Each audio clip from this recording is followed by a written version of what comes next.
he fakes it. He's setting him up. Throws it to fucking Conklin or Rucker. It's really just a Jets chamber pot. Oh, we suck at stuff. To Garrett Wilson. Oh, what a catch! What a catch! That was all Zach, everybody. Oh, Quinn gets him. Yeah! Yes! Look at this. What is it? A real live offensive touchdown.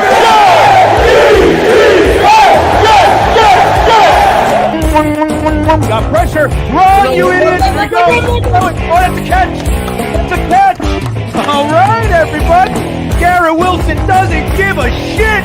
Look at Zachy too, huh? Let's go, Zod. Gets it around the end. Run, little guy. Touchdown. Oh!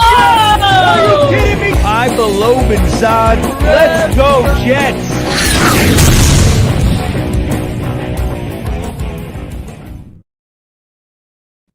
Skiddly diddly do, freakaroo. What's going on? I'm Jets Chaos. That's Dano from the Danger Zone. And we are here doing the Green Bean Watch Party right here live for you today, right now. No excuses, no misplays, nothing. You get it all right here. How you doing, Danger? I am doing fantastic, Chaos. I am proud to be here, helping out our buddy Green Bean, as the chat is, man, because I'm sure they've already, spiked that like button, and they're ready for a good ass stream, man. Yeah, let's say hello to some people. We got our early risers. We got at Phil the Jets, Phil Adams. Let me just say it's the right way. Phil Adams is in Stoke City, England, jolly old England. Watching the game from there. I don't know if it's jolly today or not. He could let us know. Greg Rallo is in the house. What's going on? And Aunt Gina's here. The one and only Aunt Gina. Green Bean's Aunt Gina, who is the reason why this channel exists, the reason Green Bean is a Jets fan, because she didn't want to go to the bar alone. So she brought her 12-year-old, 13-year-old nephew with her and then poisoned him with and cursed him with Jets fandom. Daniel Barris is here with us saying hello, everyone. Happy Sunday. Happy Sunday to you. Sean Dog is here. At Jets Worldwide is here. Tank for Ty is here. I think he's still on the Tank Simpson train. Good for him. It's good to be committed. It's good to be committed. Just for those of you who don't know yet, if you still don't know, Green Bean is still on a little bit of a hiatus. He will be back, it looks like, next week. That's the plan. When we spoke last, he's excited to come back next week. So provided nothing goes wrong, you can never give any guarantees in this life. But we believe that next week for the AFC Championship game, Green Bean will be back. So make sure you tune in for that. Do not miss that one. As you can see scrolling on the bottom of the screen, Green Bean is hoping to be back January 25th. So I wager that he'll be back and better than ever. I really do. He's in a hyperbaric chamber right now, and he is going to come out with authority. I could almost hear him right now coming in and saying, "Skiddly diddy diddy doo. I see you." Well, JoJo, he misses everybody too. He told me to, say hello to everybody. He always says that. He always says, say hello. Thank everybody for being here. Thank everybody for the super chats, for continuing to support the channel as we keep it going. Got to keep the algorithm alive. Even if it means sticking me on for 3.5, 4 hours. Completely unchained and not on the Green Bean leash, but you got to do what you got to do. So but we're about a week away. You know what I mean? We're about a week away. We'll get our Green Bean back, and it'll be a great time. I see Todd is here saying howdy at Billy SBC coming in. Yeah. I mean, the referees, man, I don't know. I didn't even understand that when that happened yesterday. I mean, not that I'm rooting for the Bills, but he caught the ball. It was on the ground being touched by a defender. I don't understand why he was allowed to pull the ball out of his hands and get away with it. But I know, regardless of who I'm rooting for and who I'm rooting against, there's nothing worse for football than when the referees decide the outcome of the game. And I watched that over and over again. And based on my understanding of the rules, I just don't get it. Yeah. You. And it's a rough one. I mean, you see the clips on social media and stuff just highlighting, some of those calls. Tough, man. Furthermore, I mean, maybe it's instant karma, but Bo Nix, man, I'm just sick over that news. That's terrible that they get this far and then now hey, at least his bones held up long enough to take down Josh Allen. So I'm not going to say much there, but the winner of this game we're about to watch, folks, are going to get Jarrett Stidham next week. That's big. Yeah, but I will say, I know a lot of people saying it's over for Denver, but and this is not a knock at Bo Nix. That team is not carried by a quarterback, right? He does the job, and all power to him. And it's a terrible thing that this happened to him. He deserves a lot better. But this is not like a team like, Peyton Manning on the Colts, where the whole thing rides on his back. Tom Brady for New England. The Denver has a great defense. They're very well coached. It's a Sean Payton type thing. And the one time I saw something like this in my life was Hostetler for the Giants. I watched, Phil Simms was out and Hostetler, nobody thought they could do it. And they used good defense and a power running game and just amazing coaching by Parcells, and they were able to pull it off. So nothing is over. It's nothing is over, but really bad for the kid. Really feel bad for Bo Nix. It's too bad. Yeah, it is. It is. But you're right. If anybody can absorb a blow like that, it's Sean Payton and that squad over there. We'll see. Yeah. And Gina, I love you too, Gina. You're the best. I'm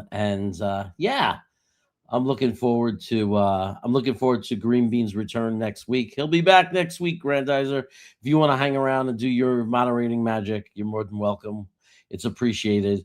But we're hoping to be back. The plan is that on January 25th for next week's game, we'll see who's going to be in it, who's going to be playing Denver. And I look forward to being back on live stream with Green Bean. And I'm sure he'll want to get you in here a little, say hello, Dano, after everything you've done for the channel. So to be prepared for that. Hey, man, this is he's a guy, man, that it's worth just, covering, with everything he's done for me over the years already, man. I think this calls us even. We only got a couple minutes. Chaos, I want to ask you your thoughts on this game. Well, before we do that, I have to do my thing. Wait 1 second. Which is the one that it's supposed to be? Oh no! Which one? Where is it? We'll find it. No. It kind of like switched spots. I swear, it's not my fault that this is happening. I don't. Oh, wait a second. Oh man, wait a second. It's not that one. Okay, let me try again. Oh, maybe it's I have to do this. Okay. And then I have to do no. Put us up here. Yeah. Sorry, guys. We're a little bit of a technical difficulty. We could do that one if we have to.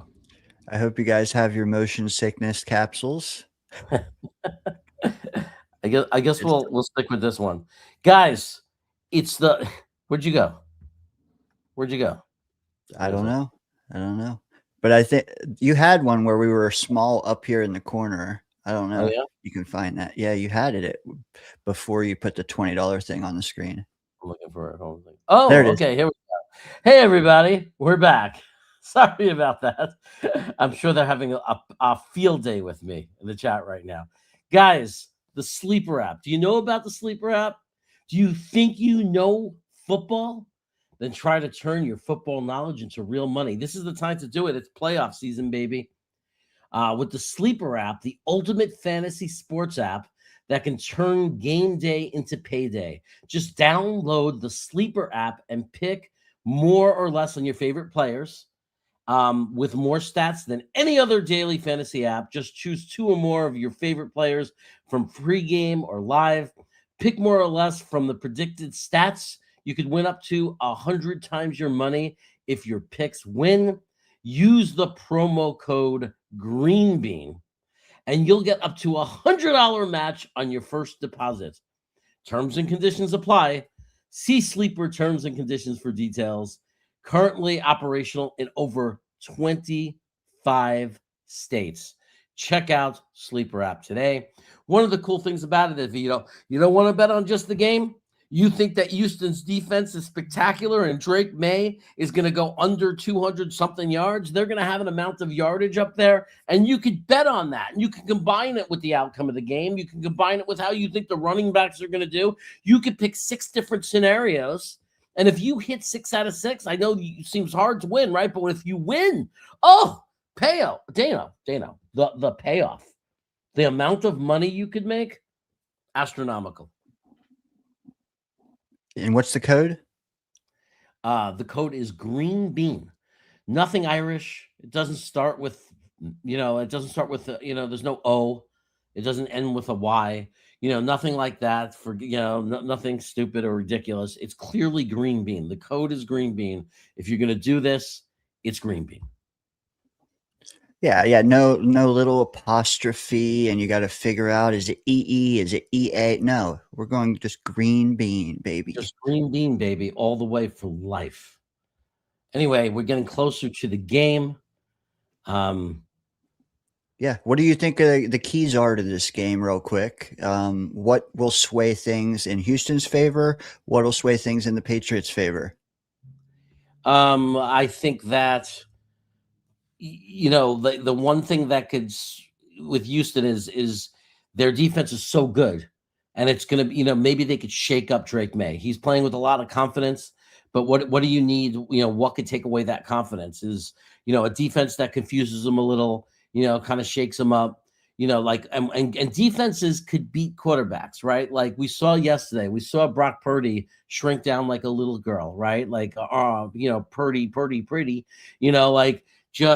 Seattle just absolutely dominated them, and just turned them into a nothing. So we have, if you're rooting against New England, what you're hoping is this front seven of Houston could do the same thing. I think that when it comes down to it, they're probably going to need the help of the turnover battle. I think that turnovers would really be beneficial. If you say, yesterday's game, Buffalo, putting everything aside, what really did them in, aside from the referee and that call at the end of the game, was, the turnovers. The reason Buffalo had to come back from down 23-10, turnovers. If they could have played the way they played and you take away some of those turnovers, they could have won by a lot of points, the Bills. So that's how we could see the Texans win today if New England fails to protect the ball. Yeah, that D-line, it's got to travel today, and it's got to, honestly, if they get in on sacks, they need to be going for that ball. You need to get Stroud multiple possessions, and we'll see. We'll see if Danielle Hunter and Will Anderson can keep cooking, man, because they've been carrying that squad. Yeah. The other thing is, dude, New England, they're like one of the best in the league stopping the run. So if New England makes Houston one-dimensional, it's going to be a long day. So they got to get Houston's got to get Woody Marks rolling today. Yeah, absolutely.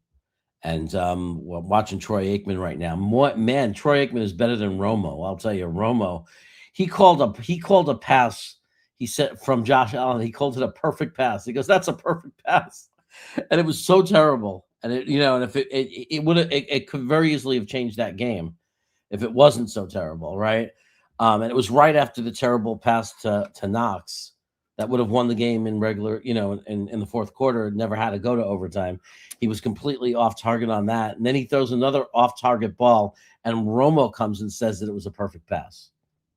It was just so amazing to me. And you could see, you know, what that shows you is that's what's really going on in those booths is they have staff writing things for them, and they have certain narratives that they're pushing.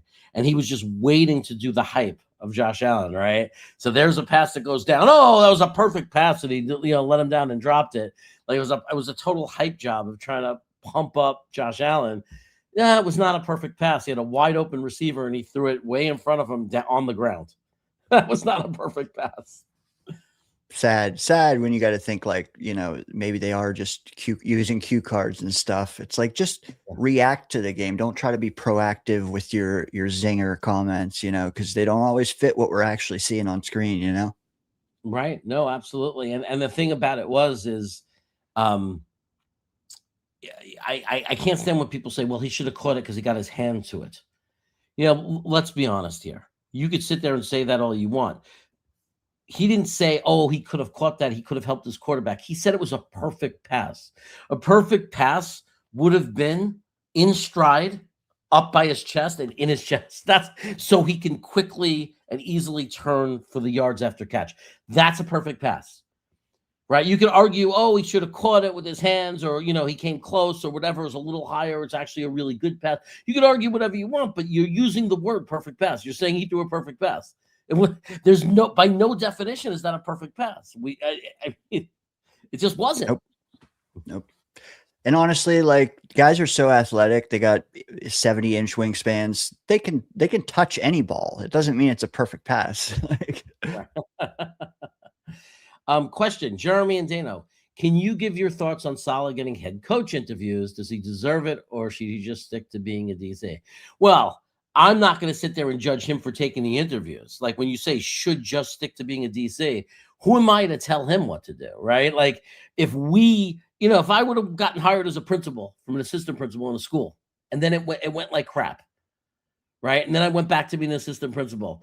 I'm not going to let somebody else tell me what to do. If somebody still wants to interview me for another principal job, and I feel that I've been wronged, or I didn't have the right tools, or wasn't given the right resources, I'm going to take it. So first thing I want to say is we have no business saying what he should do. Do I think a team should hire him? Does he deserve it? I don't know. Teams, coaches get second chances all the time in the league. And I didn't think that he was so lights out. I know he had a lot of injuries, but it's like, I don't know what he did that was so spectacular that people are talking about. I mean, I saw him struggle a lot, like this defense of San Francisco's. They had good games. They had bad games. But man, he's a good talker. And I think a lot of people look at it and look at the Jets and they see Zach Wilson and they see that he never had a quarterback, and they know that Woody stuck his hands in. We have evidence of that and did stupid things. And we know that he was 2-3 or whatever it was when we lost that game, and they fired him at 2-3 and things got much, much worse. And I guess, he's not, if he gets hired, he's not going to be the first coach to get a second chance. So does he deserve it? I don't know. I mean, I wouldn't hire him if I was a GM, but I wouldn't, but I'm never going to say, oh, he's never going to be successful. He'll never be good. Like, I'm not going to say that. A lot of people said that about Sam Darnold, and here we are, so. The only thing I would add is, like, from a fan perspective, he's interviewing for a lot of teams. He already has. Also, then his defense doesn't look prepared the same week. That's a bad look. But he interviewed for Arizona, and I was just thinking, like, is he trying to recreate? That's his Achilles heel, not having a quarterback. You're going to interview with the Cardinals. Who's their quarterback? So, if he goes somewhere, I would love to see him in Baltimore. I'm not going to lie. As a fan, I would love to see him with Lamar, who can at least give him a floor on his offense that's higher than he's ever had as a head coach. So that would be interesting. I don't want to see him go to Arizona or Miami or these places that are kind of in turmoil, for his sake. Go to Baltimore. That's a storied franchise, man. You could be there for 15 years.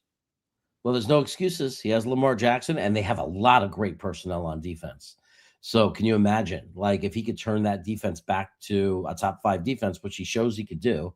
He did it for us, right? So they have tons of talent on that defense. He turns that into a top 5 defense, and you got Lamar Jackson. I mean, he's, obviously he's got to find a good coordinator. He's got to have a good offensive coordinator, but you never know. You never know. But one of the things I thought that, I felt that he lost the locker room. I really do. But that, that could be due to losing. If he comes into Baltimore and they have success, then the players will buy into success. I think anybody is capable of losing the locker room when you're losing. So we are almost to kickoff here, Jeremy. Yeah, we're getting close. Final answer. Who's winning this game, brother? I have a feeling that Houston's going to win. They have not lost in a long time. They forgot what losing feels like. New England kind of done a lot of winning too. But I think that defense wins championships. I mean, you got to score points along the way. I'm not saying scoring points doesn't matter, but they have a decent quarterback. I mean, he's dropped off from his rookie year. He's not the crazy superstar people thought he was going to be after his rookie year, or it hasn't worked out yet. But he's a good quarterback. They're just a solid team. I feels very well coached to me. And they got that great front seven. So I'm predicting they're going to find a way to rattle Drake May. They're going to stay in this game and keep it close, and they're going to somehow come away with this win. You know what? Just to be a contrarian, I'm going to say, man, Vrabel, he too tough for old D'Amico. You're right, though.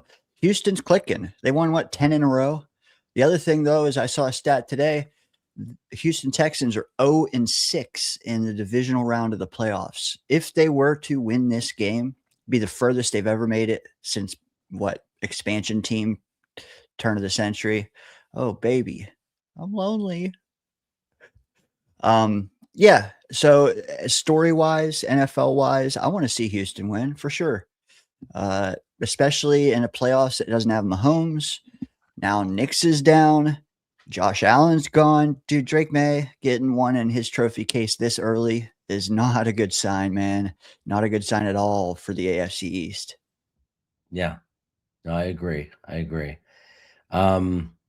It's a scary thing that they get to come back. Like, we need him to choke really bad and show vulnerability and show he's not really one of these franchise, like Superman type quarterbacks that's going to be in the elite three or whatever. I mean, we're running out of hope of that being the case, but if they could stifle him now and really make him look weak, then that would separate him from those big names, for at least for the time being,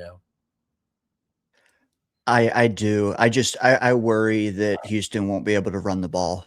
I do think that that's going to be a killer for them today, unless they can get turnovers on D. But yeah. We'll see. We'll see. For those of you who are looking for hope that Drake May, that he could lose here in the next couple of games and then not be back, or maybe it won't be that he's going to start another dynasty. Dan Marino was in a Super Bowl very early in his career. And it looked like Miami was going to dominate for years, right? I mean, they found a superstar in Dan Marino, and then due to lack of running game imbalance, struggles with their defense, the rest of the story. Marino was never back in the Super Bowl, even though he continued to be one of the elite quarterbacks in the league at the time. So it is possible that we could still overtake New England, even though they have Drake May. But I think that the only way we're really going to compete with them over the next decade is we have to find our quarterback. Do you think Nico Collins being out of this game is something they can't overcome? I mean, I know Christian Kirk killed it last week. Can he do that again? I'm hoping he can. I mean, he's talented, and it's really about the offensive line allowing Stroud to be able to get into a rhythm, be comfortable. And the receivers are there, man. Noel is good. Higgins is good. They have two good rookie guys that came from Iowa State, who, I love those two guys. I saw them at the Senior Bowl. When they given the opportunities, they were solid. I think they could. I think it's to be more. He's not going to have. Obviously, he loses a playmaker, but at the same time, if you get good protection, if he could have a clean pocket, and he's on today, we know that Stroud can make it happen. Yeah, you know what? I think Schultz helps too. who I think he's criminally under targeted for them. But Higgins has been coming. You said they haven't lost in forever. Higgins has gotten better like throughout their whole winning streak. So I don't even know if it's Kirk that picks up the slack. I think it's Higgins, Schultz. You said Noel. We'll see, man. I think it's going to be a great game to watch. Yeah. Yeah, no, I think it's an exciting game. I think a lot of people just expect New England to win, and it's going to be that simple, and it might. But Houston they earn their way here. They're here for a reason. You know what I mean? Their defense is very, very good. Or it has been. It has been very good. We're going to find out. We're going to get our answer. But that's why the game is played too. I will say that's why the game is played. Houston going, this year to the Super Bowl wouldn't be such a crazy thing. I mean, remember Cincinnati, when Burrow was very young and they had that miracle run and they made it all the way to the Super Bowl. I mean, things happen. That's why you play the game, right? I mean, when we were a wild card team in both years, in 2010, 2011, we went in and we got in with 9 and was it 10 and 6? I think it was 10 and 6 or 9 and 7 even. We wild card in the playoffs, 3 road games, and what happened? We made it all the way to the AFC Championship game. So you just don't know. The Giants, I watched win 2 Super Bowls in 08 and 12. Same thing, wild card, 3 road games, all the way to the Super Bowl. So that's why we play the games. It is. We got the national anthem under our belts now. We are about to be rolling, sir. What do you have on screen? I'm just curious. I got Snoop Dogg. I got country singer singing. I got a drummer. I got Gillette Stadium, number 8, number 7. Flags, Anderson. Did you say country singer? Do you know who that was? Oh, that was Chris Stapleton, man. He is good. Okay. Well, I just was. You got to see in front of me really fast. I would say I wasn't familiar with his game even a year ago, but I've heard him sing some since, and oh my God, I want to see that guy live. He has a phenomenal voice. Oh, that's cool. We get a lot of country in Sacramento. The chat was calling me a Duck Dynasty knockoff earlier. No, man, Chris Stapleton, that's a Duck Dynasty guy for sure. Well, they're showing DeMarco Ryans. Man, has he done a great job as a head coach, huh? DeMarco Ryans.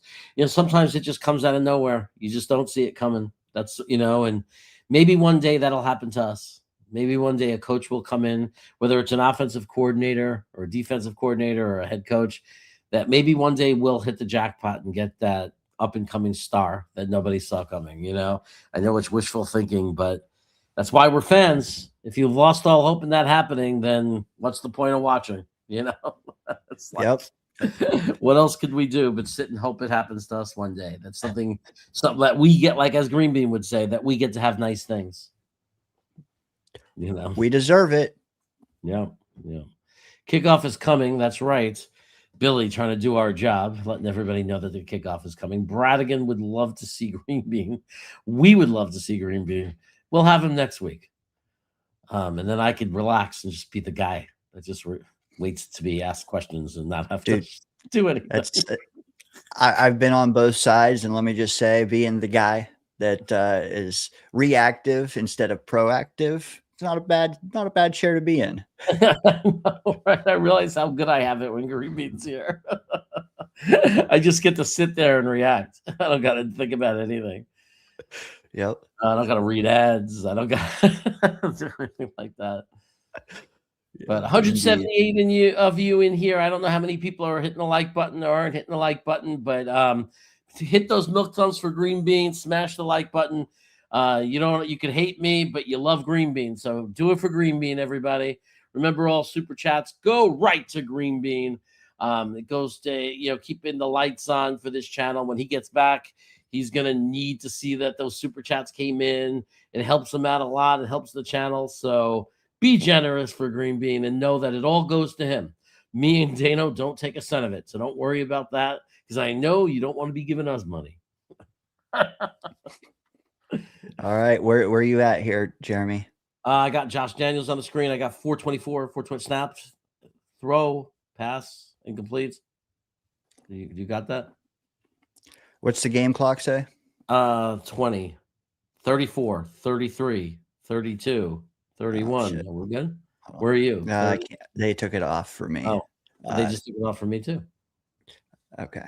So you might be one play ahead of me. I don't know if you have the capability of pausing for a play or not. Tell me when you get to 14-20 and 13 on the play. What was it? That's wrong. And hold on one sec. Okay. And 7 on the play clock. Tell me when you get to 7 on the play clock. And it's 14-20, right? Yeah, 14-20, 7 on the play clock. All right. My play clock is 30. So you're gonna have to give me a second here. Holy moly. People are gonna be giving us so much grief. Keep going. What are you at now? Hold on. 17. Okay. If you get it anywhere close, it's fine. I would probably hit play now. 10, 9, 8. Okay. Well, I'm a little ahead of you then. I'm gonna wait a little bit more because I just saw a pass. And now. So hopefully you saw the play already? Yes. Okay, you see Drake May running 14, 07, 06, 05. Okay. Sorry, guys, that little brief you see that's kind of like behind the scenes stuff what you just saw there. That's we're getting synced on the game. We're way behind you right now. So I'm sure we'll get plenty of spoilers in the chat. But like Billy already said, that's 3 and out long before we got there. Here's the punt. And hey, so I think that's a good time to say, hey, 3 and out. Houston's defense held up, looking good. Good start for the Houston Texans defense. They've had a great season. Maybe they can keep them in this game. Let's see what CJ Stroud could do. CJ Stroud looks good right now. I like the hair is coming out from behind of the helmet. He's waving his finger, and the finger looks very healthy. I like the numbers, number 7. Hutchinson looks like he's down to play today. Stover looks healthy. The uniforms are clean. That should help. I like it. Look at Stroud. Look at him. Young man. Under center.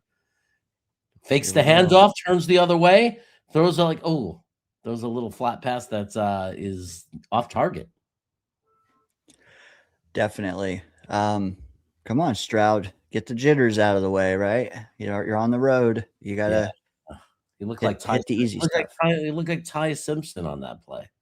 Like Ty Simpson type throw. Just I do rushed. Perfect comp. I know exactly what you mean. Yeah. He's a Ty Simpson. On that play, he's a Ty Simpson, but usually he doesn't play like Ty Simpson. He plays much better, like Dante Moore. Here's a running play for about 2 to 3 yards. Let's see how many people pick up on what I do. It's like that's the fun. See how many people realize what I'm doing. So we got 3rd down. 3rd and 8, I'd say, or 3rd and 7, something like that. Nice little pass, and it's dropped and almost intercepted. Kirk does not help his quarterback on that play. I think you got to catch that, huh? You do. Let's see the replay. Oh yeah, I mean his chest. Oh, yeah. His chest and bounced off his chest. Like, come on, man. Come on. Don't catch that. You're an NFL wide receiver. You got to catch that. Dude, they almost picked it too. I'm not saying I catch that 10 out of 10 times, but like I'll catch it 1 or 2 times out of 10, and that means that an NFL receiver should do it every time. Yeah. You can't catch with your body. I mean, you want to catch with your body on a cold day like today, but don't use your hands, man. Yeah. Tyke's reaction was ball nowhere's no ball. He just went with it. Good. I love it when people get the sarcasm. Coming up, Drake May. Oh, baby. They want to make him a superstar so bad. Yeah. They're hyping up like here he comes. Like he didn't just have a 1, 2, 3 and out. Yep. Billy, you're saying neither offense looked good on their opening drive, but I will say this. The Texans should have had 2 first downs there. There was like a blatantly dropped pass that was a first down. Like they should have been moving right now. So I wouldn't say it was the whole offense due to the New England's defense. I would say Kirk just dropped a really easy pass. So, I mean, it hit him in the chest. For the love of God, it hit him in the chest. It's like, I don't care. You got to catch that. That's You do. I won't say perfect pass because maybe they could have been a little bit off of it. Maybe he didn't have to throw it so hard. Like you make little arguments like that, but you're an NFL receiver. If someone throws the ball in your chest, you catch it. Indeed. I would. You think Romo would have called that a perfect pass? Well, I mean, based on Romo's vision, he would have called that a very, very, very unfair to the receiver on that one. Really, just horrible spin, and Green Bean is a week away, guys. I've been saying it for weeks. People are going, well, no Green Bean. What's going on? I've been saying it for a month, like the last 3 weeks at least. I've been saying Green Bean on the 25th. I promise. He'll be back before that, by the way, I think. My guess is you'll see him do a live pop at night, like maybe Thursday night, Wednesday night. Keep your eyes open, like make sure your notification bell is on, because I think that really he's going to be ready to go in the midweek. I don't know if he'll be ready for Tuesday, unfortunately, for the panel on Jets Talk 24/7. It's not impossible, but I think it's more Wednesday, Thursday that I'm expecting him to be back just based on his travel schedule and getting home and everything. Chaos, are you angry that people are still asking? Because the chat wants to know, are you angry at them? No, I'm not. I don't know why they're acting like I'm angry. It's hard to constantly have to say it. I have a thing scrolling. Green is hoping to be back January 25th. And I said it a few times, but no, I'm not angry. I understand why people don't know where he is. I mean, I know why people are asking where he is. It's just, it's hard also as we're doing the stream to constantly see where's Green Bean, after about a month already, but I understand it might be the first time they're tuning in, but no, I'm not. Did I come off as angry? I think I just came off as, I think I know when you're angry. It's pretty evident. Yeah. I mean, but it also feels like a complaint, and like sometimes things happen in people's life. Sometimes things happen in people's life where, because there's somebody in the comments, like after our show from 2 weeks ago, was like, this is bullshit advertising. Like they were acting like it was this, he's an elitist Green Bean. They were attacking him. And it was like, yo, like he has a real life, he's not a cartoon character. Oh, big run, huge run there. He has a real life, and people have real shit happen to them in life. And if you really like Green Bean and you support him, you kind of understand that and say, hey, I hope he's okay.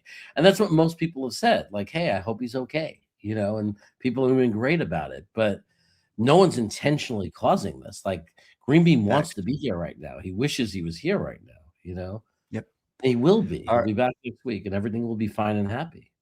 Well, I would like to say it looks like the offenses are settling in, at least the Patriots on drive number 2, right? Couple first downs already. Yeah. And now Phil is saying that I sound more Brooklyn when I'm angry. I'm not angry. Maybe he means I'm not angry, and you'd know I was angry because I would sound more Brooklyn.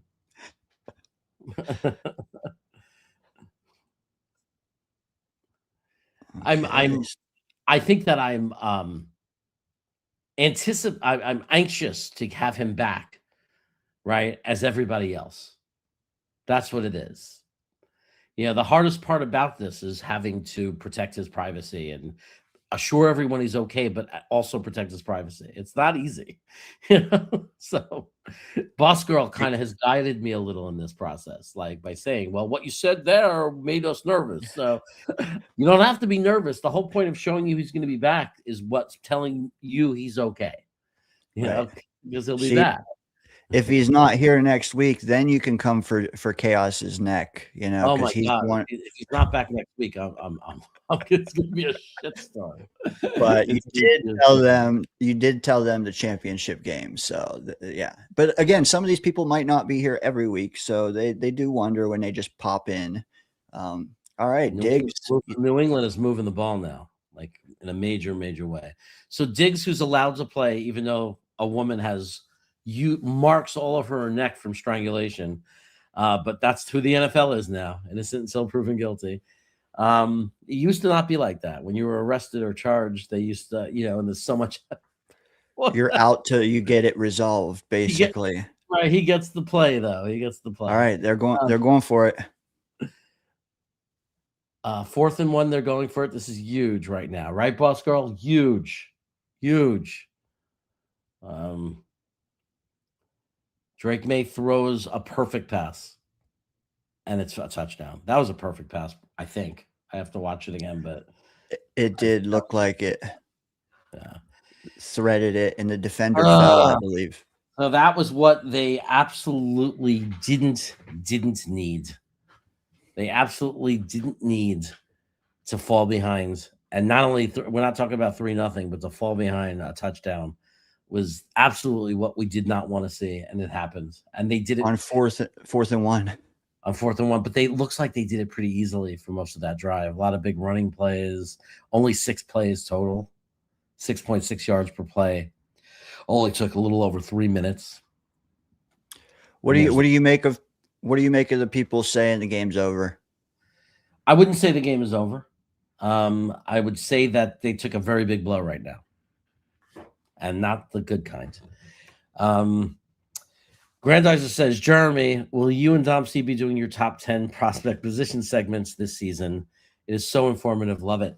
I actually suggested before he took his little time off, I actually suggested to Green Bean that he go to Dom C and say, hey, and I didn't get to talk to Dom C yet, but I was going to suggest it to, like, my idea to Green Bean was that they should take that show off of my channel and onto Green Bean's channel for a bigger audience, because we do think it's a quality show that people really like, and it would have a bigger audience on Green Bean's show, right? So I'm hoping when Green Bean comes back, that, and I know Dom C will probably be up for it, that they will do that. I'm hoping on before our show on Sunday nights, that they will bring that back, and Dom C could do his top 10 for every position, and just do the same basic format, but on Green Bean's channel. And maybe they'll invite me to be in that a little bit. Maybe they won't, but it's fine with me. I just want the information to be available to the fan base, and to the fans. So that's nice of you, man. And you're right. If it's that quality of a show, man, being here on Green Bean's channel, I think the viewers here now would tell you that they appreciate that opportunity, Yeah.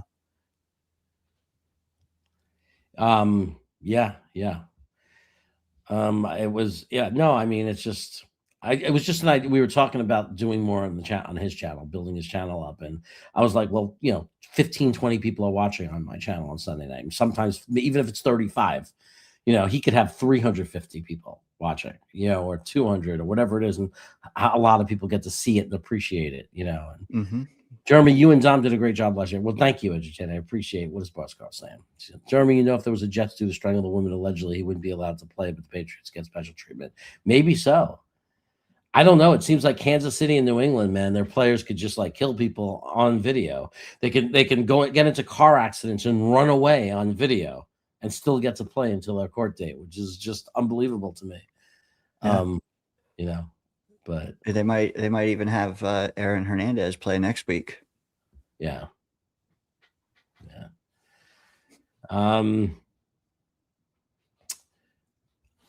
Beefy's saying something interesting. He's saying I watched the playoffs to see what standards the Jets to meet in order to compete. Most of those teams will be in the playoffs for a few years. Watching good teams play gives us draft wisdom. Huh. I mean, I definitely learn a lot by watching other teams. I watch other teams. Like I follow. I also look at. Let's see what's going on here. The kickoff return. There's Berrios. A lot of former Jets running around in the world. Yep. Like I look at teams' histories, like I look at how have the Steelers, went 19 years or whatever it is, with a winning record every single season. What was the difference that made them stop winning Super Bowls? Why did they start losing playoff games? Well, Ben Roethlisberger retired, and you start to do the math and say, oh, I see. You need a coach and a quarterback. You could win. You could win 9-10 games a year with a great coach. But you can't do anything in the playoffs unless he has a quarterback, right? And I think it's vice versa. All right. How does Stroud respond?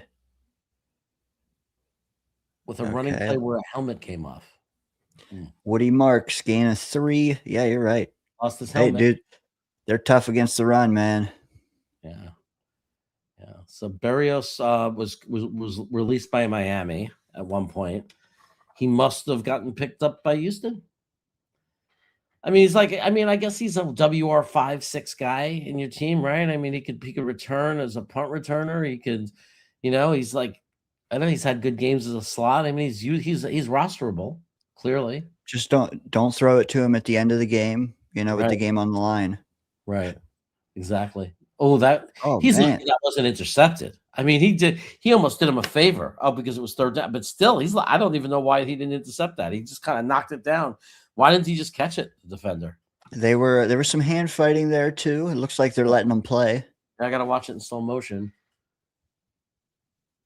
Oh yeah. Oh yeah, it was a little bit harder than I thought it was to get the interception because his arm was locked up, and the receiver Higgins actually played defender on that. So they switched roles. Yeah. Switched roles, 3rd and 8.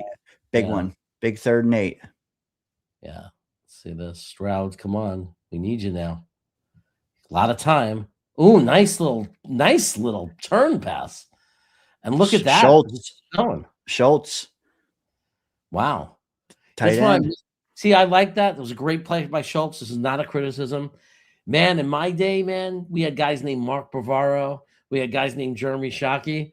And they don't just bounce a little bit and go out of bounds. They would have just turned to him and ran him over like a freaking tank, baby. Am I right? Am I right? I missed that. Am I right? I missed that. You are right. You are indeed right. I missed that too. Like, I get it. Live to fight another play, but man, get those yards. You need those extra yards. Yeah.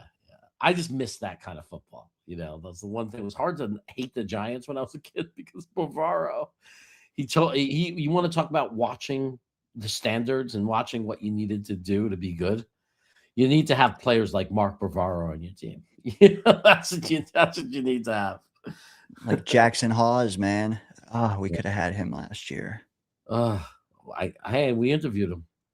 Yeah. And we told him after the interview, me and Dom C both told him, hey man, we really want you to be a Jet. We could really use that kind of attitude, the blocking. Oh, Stroud gets rid of it. And I you know what was beautiful about Stroud having such a good about him being so good. Not Stroud, the tight end that we're talking about. Is that everybody, when we said his name, all the stat people, the box score fans, ran to his box scores and said, you guys are on drugs, he stinks, he sucks, because they don't understand football. And that sometimes you draft a tight end for the blocking role.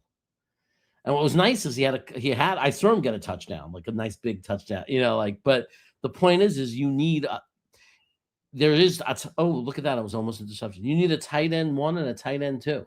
And usually the guy with the tight end 2 title is the guy that blocks, the guy that can inline be a 6th offensive lineman. It's important. It really is, man. It's hard for us to, imagine that because it's been a while since we've had 2 good tight ends. But, I think next year is the year we do. I think we do. If you could somehow get a player even better than Mason Taylor to where he's tight end 2, that's a good room. Yeah. 3rd and 6. Oh, nice completion. And I think that's only like if you have the opportunity to take a guy like that, right, for the certainty. But it's not certain to me that Mason Taylor is not going to break out and be a great tight end 1. Like we don't know he's not because of his rookie year. And I hate that when people judge people after 1 year. But he didn't prove he was either.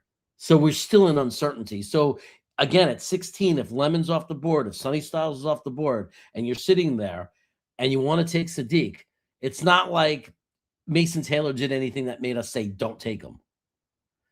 But he also didn't make us say we have to take one. You know what I mean? It's kind of like in the middle. If he's the best player available, it should not be off the table.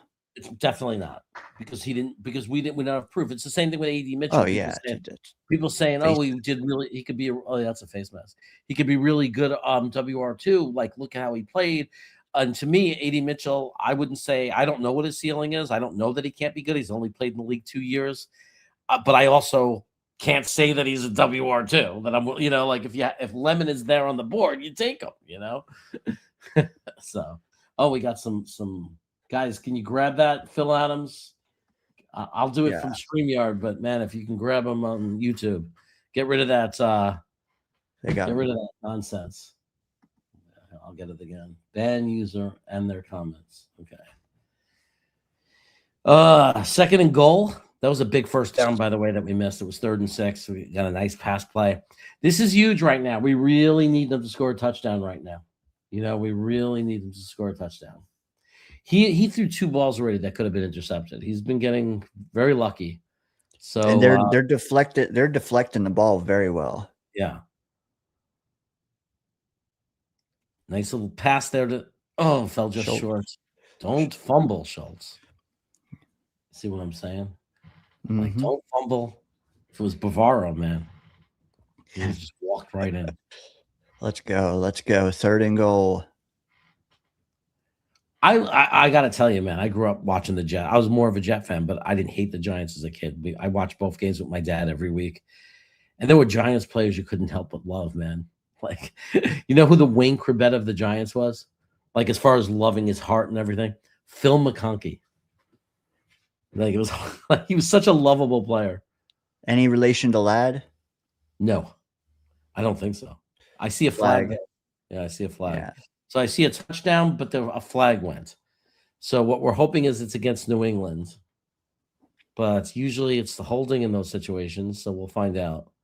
Here's the referee. He does a weird thing with his chest. He points to the offense. I don't know what this means. Illegal shift. Yeah. Okay.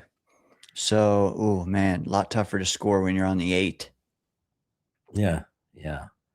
That's a bummer, man. Thought we had a touchdown there, So thought we had a touchdown there. That's a bummer.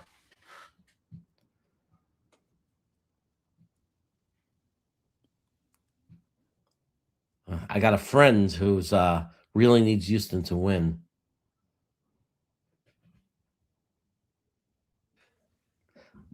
Here we go. He picked Houston, Seattle in the Super Bowl. Oh man, 4th down, pass to nobody in the corner of the end zone. Looks like it's Kaimi Fairbairn time.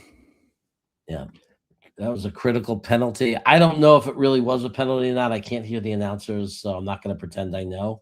But that was a critical penalty. Correct. Yeah, and if it wasn't, and it was just the refs being bullshit artists, then that sucks. But they showed it in replay like it was a penalty, like they were pointing it out. John Madden would have had like a little arrow pointing. He would have explained it. That's why I miss John. I think I stopped learning and never got more knowledgeable about football and its rules and technicalities when John Madden stopped. When he was done, I stopped learning because he was my teacher. Mm-hmm. When I was a kid, John Madden taught me football. Agreed, dude. He was one of one. I wonder for the folks who are listening to the game audio, do you think that illegal shift was related to like how loud it was? They were getting 3rd and goal or whatever. Was it something like that? Houston being on the road in the red zone. Did he snap the ball earlier than he should have? Let us know. Yeah, I mean, it definitely could be affecting the game. And again, it's something that the announcers might be talking about that I can't hear. But it's a really good point that I forgot. They're in New England. The crowd is probably super loud. But, man, they practice for that. They have silent signals, like whoever – somebody messed up. Somebody didn't do their job. And they're going to have to answer for that, and hope you win because later on down the road, you're going to have to answer. You can't do that, man. You gotta they gotta keep their heads because you just somebody messed up, somebody made a mistake because there's no way the coach develop that play. They know the rules. There's no way they wrote it like that. So it's a 4-point swing. Yeah. But it is 7-3. It is 7-3. Houston had a good. I think that what's really important right now is Houston bounces back defensively. Their defense got shredded. So they really need to bounce back. They need to take back, show that this is still going to be a game.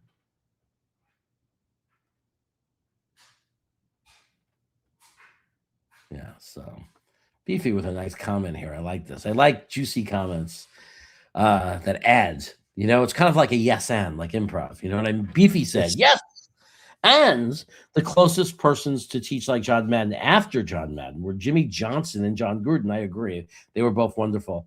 But Madden set the standard and most can't live up to it. And to me, there's, Al Michaels when he was young, before he was senile, was excellent. Pat Summerall was a great partner to John Madden. Just amazing. Howard Cosell, for those of you who remember, for the older folks out there. Now, Howard Cosell was good for football. He was good. He was fine. He was really good. His voice is iconic.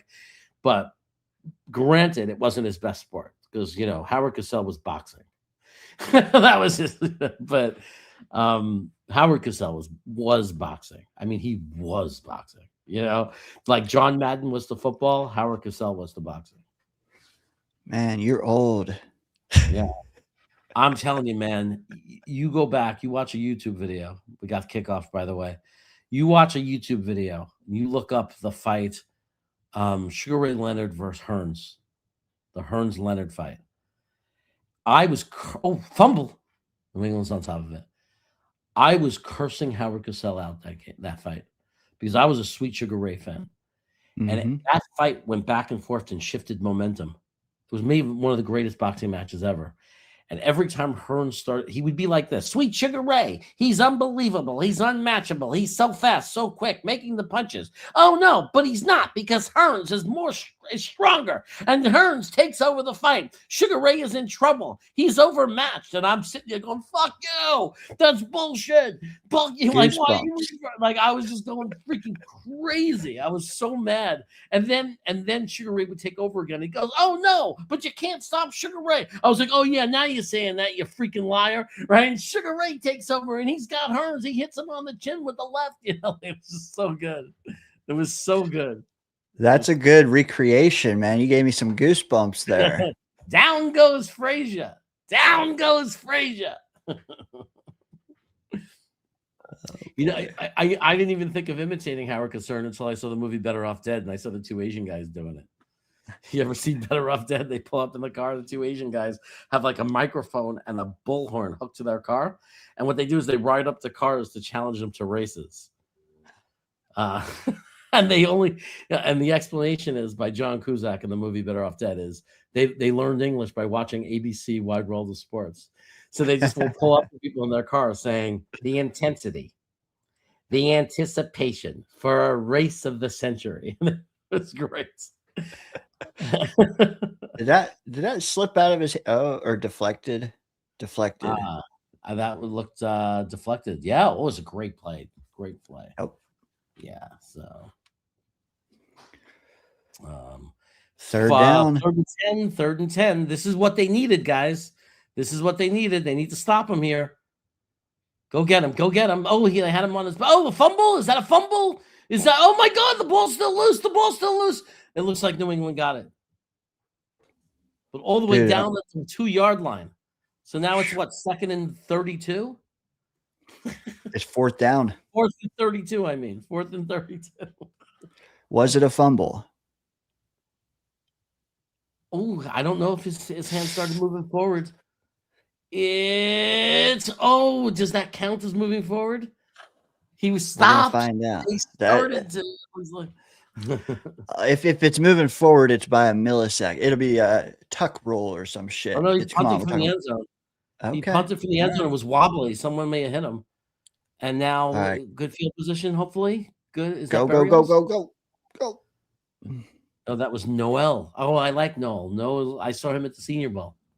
I said that already, but I'll say it again. I saw him at the Senior Bowl. He's a cute little fella. They're starting inside New England's territory. Can they go back-to-back scoring drives? It'd be nice. Even a field goal. I mean, I want a touchdown, but even a field goal 7-6 feels like a game to me. I always like to be within field goal range. As long as you're keeping the game within field goal range, it could go either way. But a touchdown would be beautiful. It would be beautiful to see 10-7. Let's get Higgins behind that defense. Let's go. Yeah. Tall, along the sideline, big tall guy. Higgins is your big body guy. Noel is your jittery kind of get open route runner guy. Yeah, like what we envision Berrios to be. Yeah, well, Berrios, hot guy. Man, that game against Minnesota where he dropped that pass in the end zone. Ugh. He was dead to me that day. Oh, that was such a bad drop. That was such a bad drop. Mike White still might be our quarterback if he catches that. I know. How do you miss that? It was White? I thought it was Zach who threw that. It was White? No, that was White. Yeah. I think we just beat Chicago the week before. Man, I don't like remembering that shit though. No, it's tough. Chat. Milk thumbs. Milk thumbs. There was a time in the Salah era. Weren't we like 7-3 or was it 7-4? There was a time. And they were saying we had an 87% chance of making the playoffs. So it was some high percentage, and people were complaining that Zach wasn't that great, but he was, but game manager. He was managing the game, and our defense was on fire. And Quinnen Williams had that fight with the coach and whatever, and woke up the defense, and things were looking really good for us. We were yelling receipts. 7-4. We were 6-3, and then we were 7-4. Either one of those is great. We've never seen it since. Yeah, they just went on to lose. They went on to lose every game that year, and finished with 7 wins, and then it was never good again. It's unbelievable. It was just like the jet curse came back on. That dark cloud floated back over MetLife. Just unbelievable. Sad. All right, back to it. Here we go, 7-3. But Houston has great field position. I hope Stroud protects the ball. There were a couple of scary moments there. So we'll see what happens now. Running play is not going to go anywhere. Man, they got to get that running game going, man. You can't put Stroud. I don't think you can. Yeah, I'm telling you, man, that might be one of the best run defenses in the league. I don't know. Maybe you can run some off tackle or some wide sweeps. But man, up the mid. Schultz walking off. Yeah, Schultz walking off. That's not good either. Ish. Come on, 2nd and 10. Pass. Oh, incomplete. Hit as he threw too. Yeah. The New England's defense looks kind of fierce right now. But you cannot. You gotta somehow establish a running game, or just do a screen pass. Like they've gotta. Like in this situation, I don't know, 3rd down. I like to do screens on 2nd down, but like I think that next drive or something, you gotta, if they're gonna come in hard like that, you gotta do like a screen, let them in and switch direction. I'm okay with them going short of the sticks here because I think it could get them in field goal range, but you got to get something out of this play. Yeah. Oh, lots of pressure again. Great catch. Is that a catch? That's a great catch. Higgins. Like a really, really special catch. Higgins. That's our big-bodied guy. We talk about him. I go for field goal range. Yeah, I do too. Yeah, it's like half a yard. Yeah. I'm going to go for it right now. Look, they showed you how to do it yesterday. I don't care if you had one day to learn and practice. You get a fullback. We saw it yesterday. You get a fullback, and you have a fullback push you through. Oh, that looks like where he high pointed that ball was at the stick. I don't know how that's not a first. Yeah, just have a fullback run up and push him through. We watched it all day yesterday. Oh, he got there. Yes. He definitely got there. That's Nick Chubb. Yeah. Okay, good job, Chubb. He got there. He crossed that. What do you think about having Chubb and a Woody in the same running back room?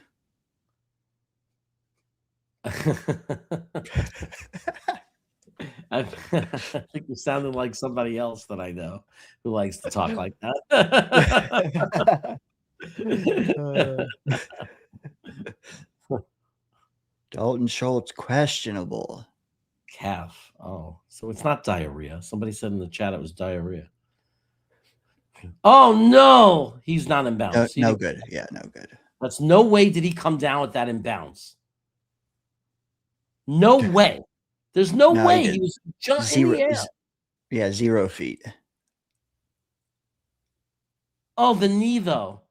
Oh, my God, he's in bounds because of the knee. Oh, my. You're right. That's a pick. God. You've got to be kidding me. The knee. I forgot about the knee. Look, boom. One knee equals what? Inbounds. One knee equals 2 feet. No, one knee equals 2 feet. Yeah. Yep. Jeez. Hell, we've seen it. Right. We've seen one shin equal 2 feet. That's a pick. Yeah, man. Stroud, man. What are you? Jesus.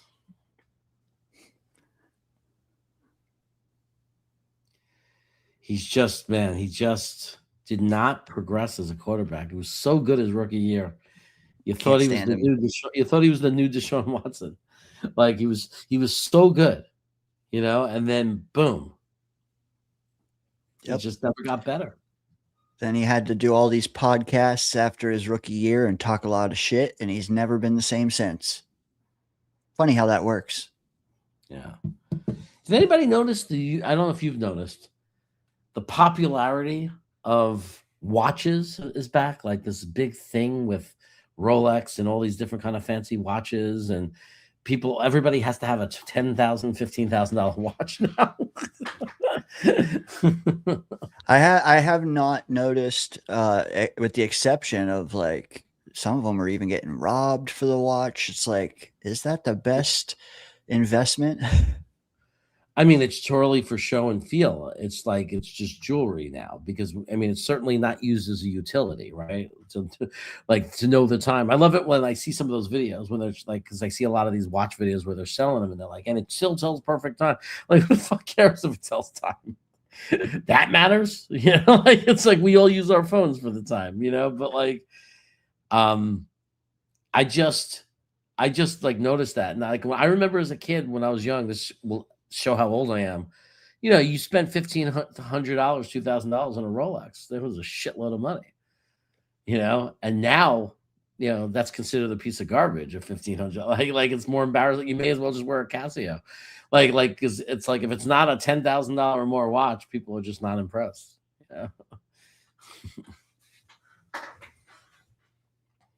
But there's this cool kind of channel. I forgot if it's Facebook or Instagram, where this little Pakistani kid is sitting behind a counter, and people come in and he buys their watches, and it's really funny because they insult him. They insult his people, and he never gets mad at them. He just doesn't care. They're like. It's just so, and now because they have so many viewers, I think people come in on purpose and act like assholes so they can get noticed. Yep. I wonder if Kirk ran the right route there. Like there was. Man, I don't know. Like, was he supposed to be deeper in the route? I have no idea. But man, that's just. Yeah, I never judge the quarterback too quickly. I never just jump right on the quarterback too quickly, or I shouldn't, until you know the play. That's one of the things I've learned now is that we don't know. Sometimes an interception is more the receiver than it is the quarterback. But that looked like a bad pass to me because the receiver was going there. Like he just mistimed it,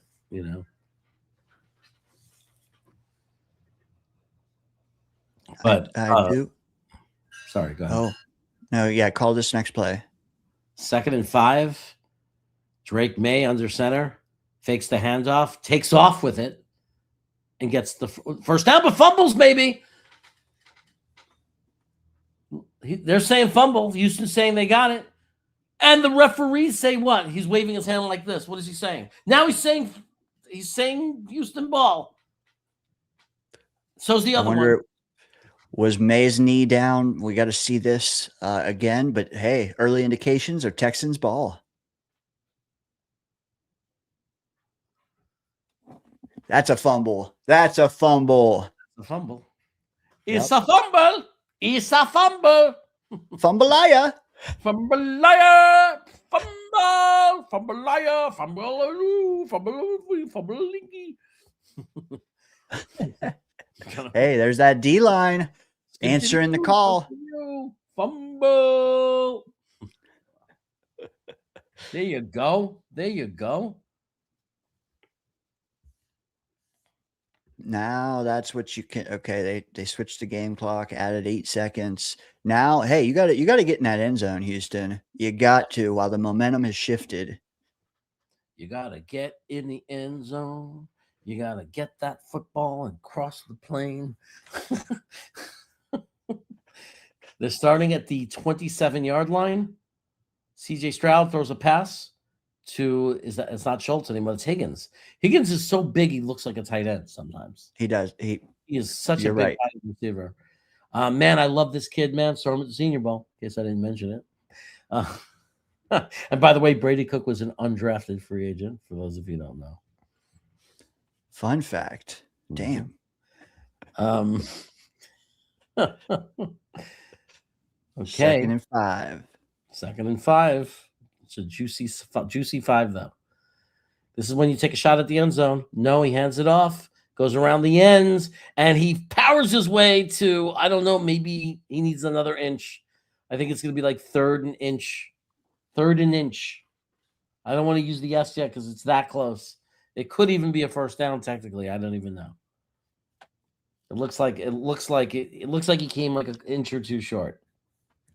End of the first. Which reminds me, when you see a game like that where it comes down to an inch, it reminds me of Al Pacino. You fight for every inch. For every inch, you fight for the inch, and you fight for another inch, and inch by inch that you fight for wins the game. Epic. Was that longest yard? Any given Sunday. Any given Sunday. Thank you.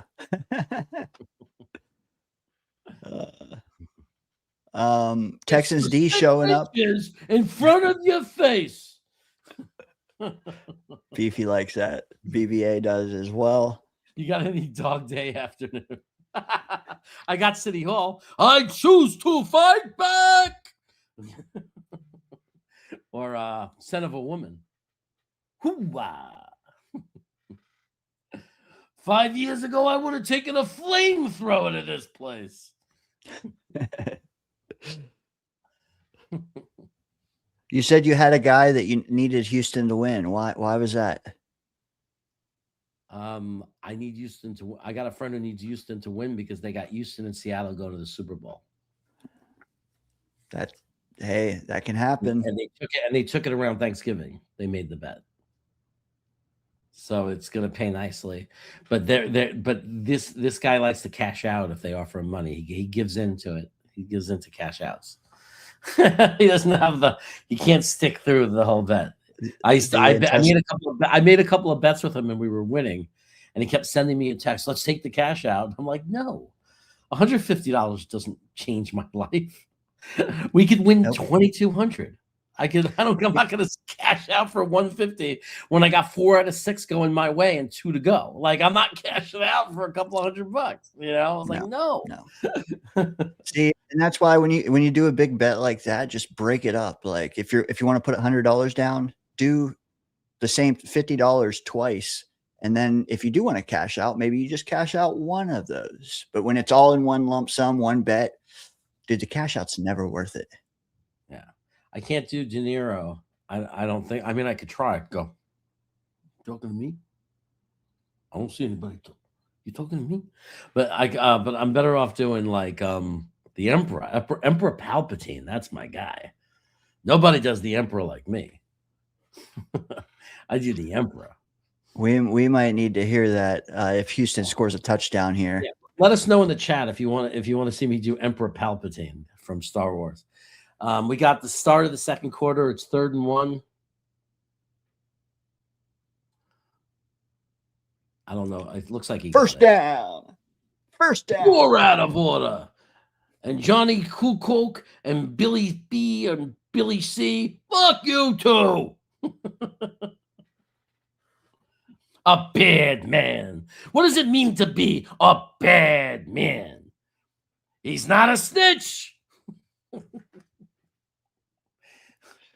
Someone He's says, a good boy. He's got a good future. See, what you got to do is you got to call the plays using different voices.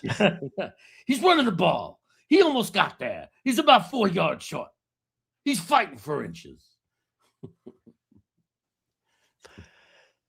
They're in the red zone. I'm getting nervous. Hoo-wah. Let me guess. She's got red ginger hair. She's 5'8". Walks as graceful as an angel.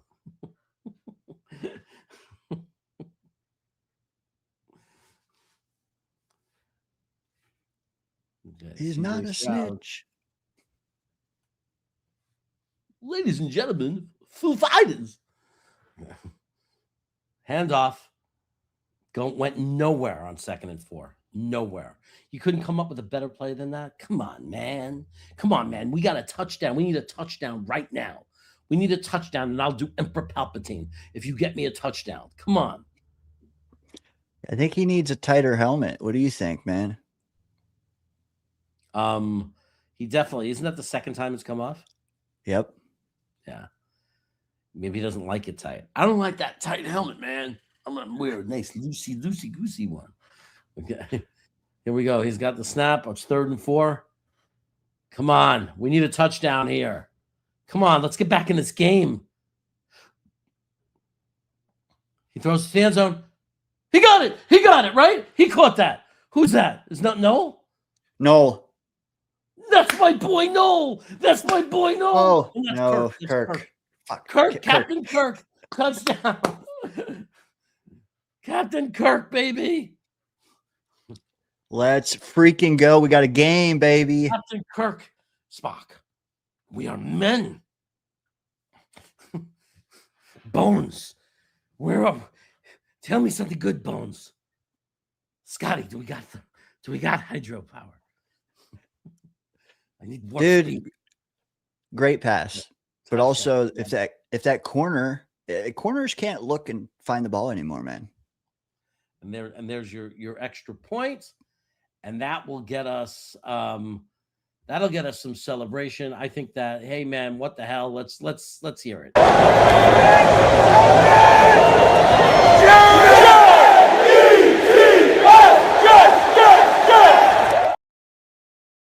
There you go. Only in the end do you understand the true power of the dark side. Let me show you what a operational Death Star could do. Your friends will not live.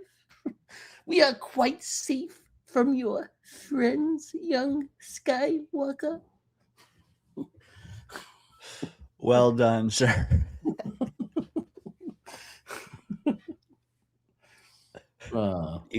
Hey man, we asked for the touchdown. We got it. Green Bean is good. Green Bean is like rolling over probably right now. What Milk thumbs. Oh, Devil's Advocate, man. I love that one. My time now.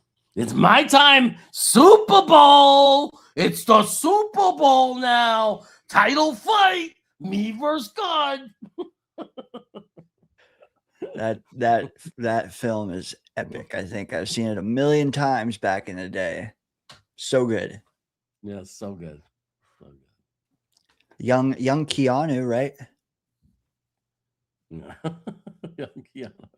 He was young. But Bill and Ted's Excellent Adventure, he was young. Yeah, true. Like watch him in Bill and Ted's Excellent Adventure. You know, like first time I saw Speed, I said that can't be. Like that's when, like I was shocked. Like all of a sudden he's all diesel and everything. He's like this cop. I was like, whoa, that's Keanu Reeves.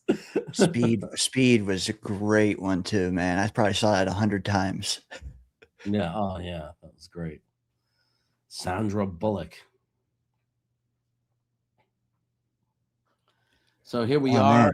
And, yeah, Point Break was good too. It's 10-7. So people were saying the game was over. 10 unanswered points, a few turnovers, a couple turnovers on both sides, and we got ourselves a game here. So yeah, we mentioned the keys, man. The keys were the defensive line creating a turnover too. Well, they did already once. Yeah. Grandizer, the problem with doing this one is it's all in Spanish, so I can make it up. I can gibberish it.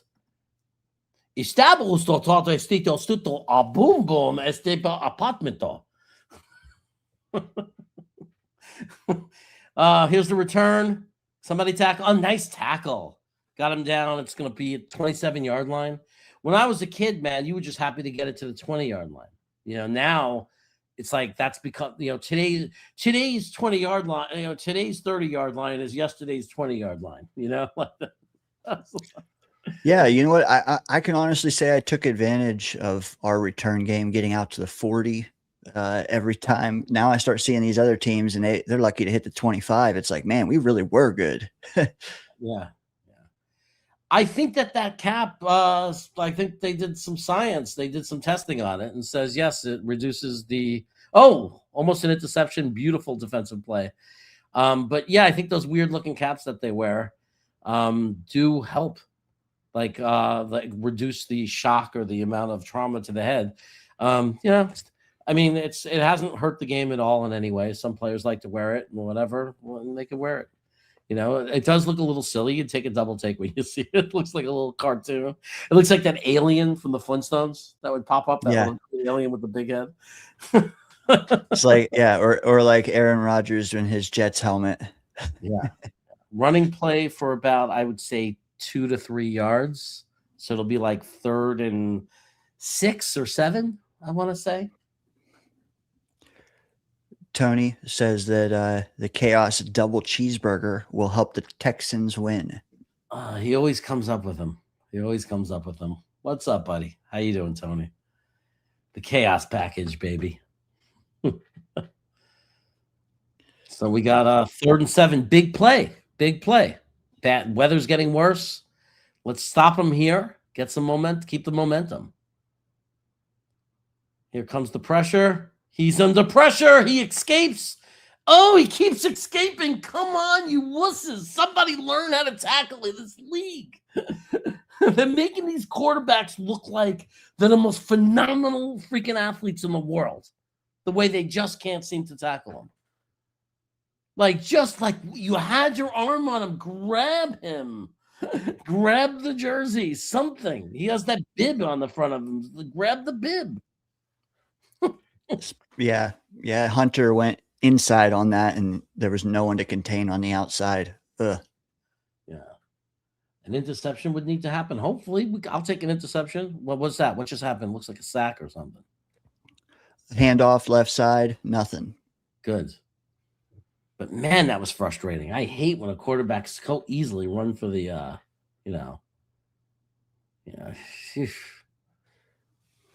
hate that. Ugh, gets me. Look at frustrated. Look at the last comment there, and that might be your next impression. I don't know if I could do Steinbrenner, so I can do Jerry Seinfeld a little bit. Oh, look at the Pats. Why do they call it Ovaltine? I love Seinfeld. The cup is round. The container's round. Favorite episode of Seinfeld? The Chinese restaurant. Chinese restaurant. I was thinking the same one. Or the Keith Hernandez one was pretty good. Roger McDowell, and Roger McDowell was the spitter. That was good. But man, the Soup Nazi was great too. It was. The bet was a great one. Oh, I'm out. My favorite scene. That was my favorite scene. They see a girl outside the window 5 minutes into the bet, and Kramer leaves with if you watch it again, watch how he leaves the room. But like on a mission, he leaves the room. He comes back and slams down the money. That was the best. It really was. But they were like, the network wanted to get him in trouble for that and stop the episode, like the executives. And it was like, but we never say it. We never say what it is. We say master of my domain. We never say what we're talking about. But man, the Chinese restaurant, the best line in that was he offered Jerry, he goes, I'll give you, oh no, he offered Elaine. He goes, I'll give you $50 if you go over and eat food off of their table. And Elaine goes, really? Because she kept saying how hungry she was. And he goes, yeah, I'll give you $50 if you go eat food off her table. And she looks at George and says, should I do it? And George says, for $50, I'd go over there, dunk my face in their soup and blow. And blow is the best part. Best line. I lost it. It was so funny. Bradigan, how old are you? I wonder, because it does seem like anyone born in the late 90s never got Seinfeld. Never got it. He's older than that. He's older than that. Okay. He's like, he just doesn't like, that's weird. It's weird to me. It's so funny. But, I guess one of the things is it definitely was a little bit funnier for New Yorkers. Like a little bit. There was some references there. There was some little twists there culturally that made it just a little funnier for New Yorkers. But I thought it was funny for everyone, though. Like, I can't imagine that wasn't, a lot of that wasn't funny. Dude, it was the whole world was watching that when it was live. Yeah. It was awesome. Here we go. Drake May is back. He throws the pass onto the ground. It's 3rd down and 9. But man, there was, how do you not laugh at the Pakistani restaurant thing? He's a very bad man. It's a very bad. Very bad. Man. He's a bad man. The finger wagon was epic in that. Yeah. All right, come on. Here we go. 3rd and 9, big play coming up here. They drop back, and he throws a deep pass, and it looks like it's almost caught, but not, luckily. And it looks like he had a step on that guy. Yeah, he had a step. Yeah. Oof. They're laughing late 90s, like Bradigan. Like, you obviously don't know Chris Bradigan. Like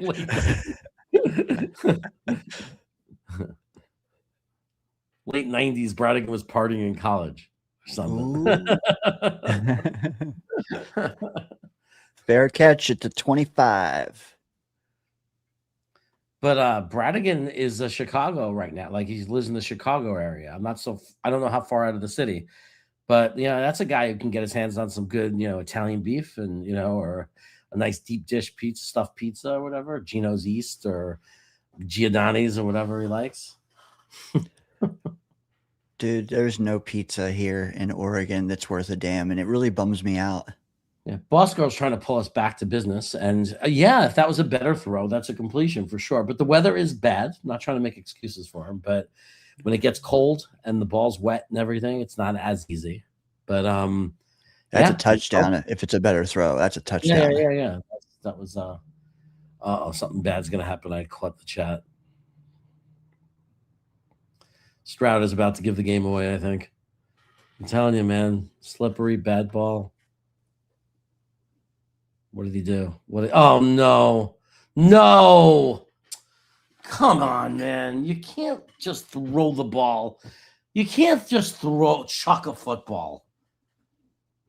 I mean, you gotta learn how to shut that instinct off. Whatever it is that makes you just desperately in desperation throw a football randomly to anyone. You've got to shut that off and learn how to take a sack. Ugh. Just silly. Like, what are you thinking? Just so stupid. Yeah. This could be a pivotal switch here in this game.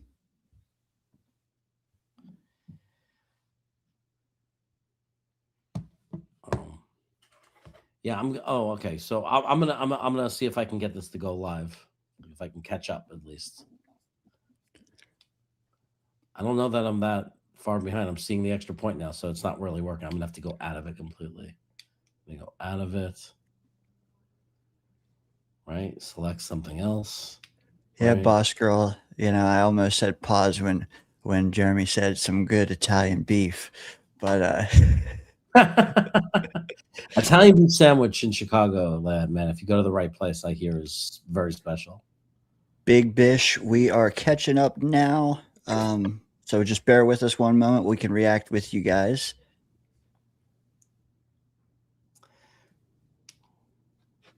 God, I hate when it does. It just doesn't let you go forward. It's so stupid. That's the problem with YouTube TV. That's going to make people look for a better option. The usability is so ridiculous. Like it tries to remember where you were, so it doesn't move forward. Like it does stupid things that you're not asking it to do. Like I want to watch the game.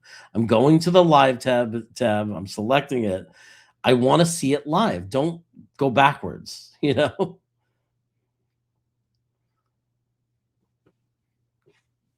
You use YouTube TV? Yeah. I don't know. I might still be behind them because it's still in commercial for me. And I don't know. People, are you seeing commercial? Because there are people way ahead of us. Like they're saying things like so far before we see it. Chris Bradigan saying, I'm born and raised in I could highlight it. I have that power. Okay. I am born and raised in Chicago area, but now I live in Kenosha, Wisconsin. You like the way I said that? Right? When I was a kid growing up in Brooklyn, I wouldn't have said Kenosha. I would have said Kenosha. But now I'm wise to the world. Kenosha, Wisconsin, and I have lived in Kenosha, Wisconsin for the last 6 years. I didn't know that, but always know where to go when it comes to Chicago food. Well, it's close enough to Chicago where I'm sure they have places that do the things right. I'm imagining maybe not the pizza, but like I'm sure they have Italian beef in Wisconsin. But they probably have good cheese curds and bratwurst, right? That's what I'm guessing. Oh, I can't hear you. You're muted. I think you're right. Wisconsin, yeah, that's about it. But if they have Pacino's, what's the name of that fast food? There's a Chicago chain that has Chicago food that everybody says is fairly authentic. So chat, let us know. Probably there. We got a chat from Twitter. Shout out Joe Cologne. Really? I didn't know we go to Twitter. I didn't know we go to Twitter. Let's recognize some of our Twitter people. Is CJ Stroud the quarterback for New England? ? He's handing this game to New England. Yeah, he just gave them 7 points. I mean, there's no excuse. It's like at some point you got to learn not to do that. Like take the sack. Even if you have to punt the ball, you got the lead in the game. Just take the sack. Don't just wildly throw the ball in the air. Like you can't do that. It's like at some point you gotta learn that. You know, like you gotta protect the football. Especially a game like this, man. You can't get behind by 2 scores because points are a premium in a game like this. They were winning. They were like 3. For all you know, the second half comes out and you can't throw the ball at all. Then, like you got to answer with this drive. Jeremy, are you caught live now, or? I think so. I mean, I'm watching right now the snap. Houston's got the ball, running play that goes nowhere. He tripped. Pizzeria Uno. Let me tell you a story. People don't know this. If you actually go to Chicago to the original Pizzeria Uno, it's fantastic. And across the street is Pizzeria Due, the second one. And they both, it's not the fast food place. They stayed to their original thing. They're the original Pizza Uno. And they are amazing. Like 45 minutes, you have to wait for your pizza because they're baking it fresh every time. It's nothing like the chain that you know everywhere else. Little known fact. Stroud fades back. He's about to get popped. He gets rid of the ball. He throws it for a first down. So it looks like it could be Higgins because it was a big guy, but it's Hutchinson. Hutchinson. Okay. Hutchinson with the first down. Phil says There he's we been go. both from England, been to both. I think Giordano's was the best one that I was taken to. The problem is I get the sausage, pepper, and onions, and it's too chunky with peppers and onions. I got to stop doing that. The green pepper ruins it for me. I would want to go and just get like sausage and black olives or something in my stuffed pizza.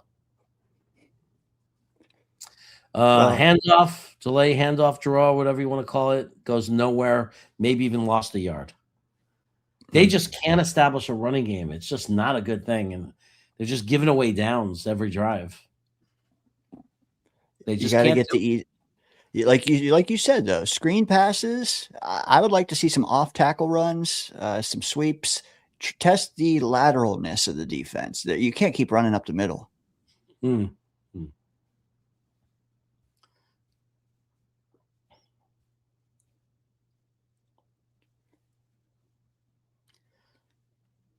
Oh my God, another interception. But this one was a deflected one. Oh my God. Jesus Christ, they are imploding. They are imploding. Dude, get him out.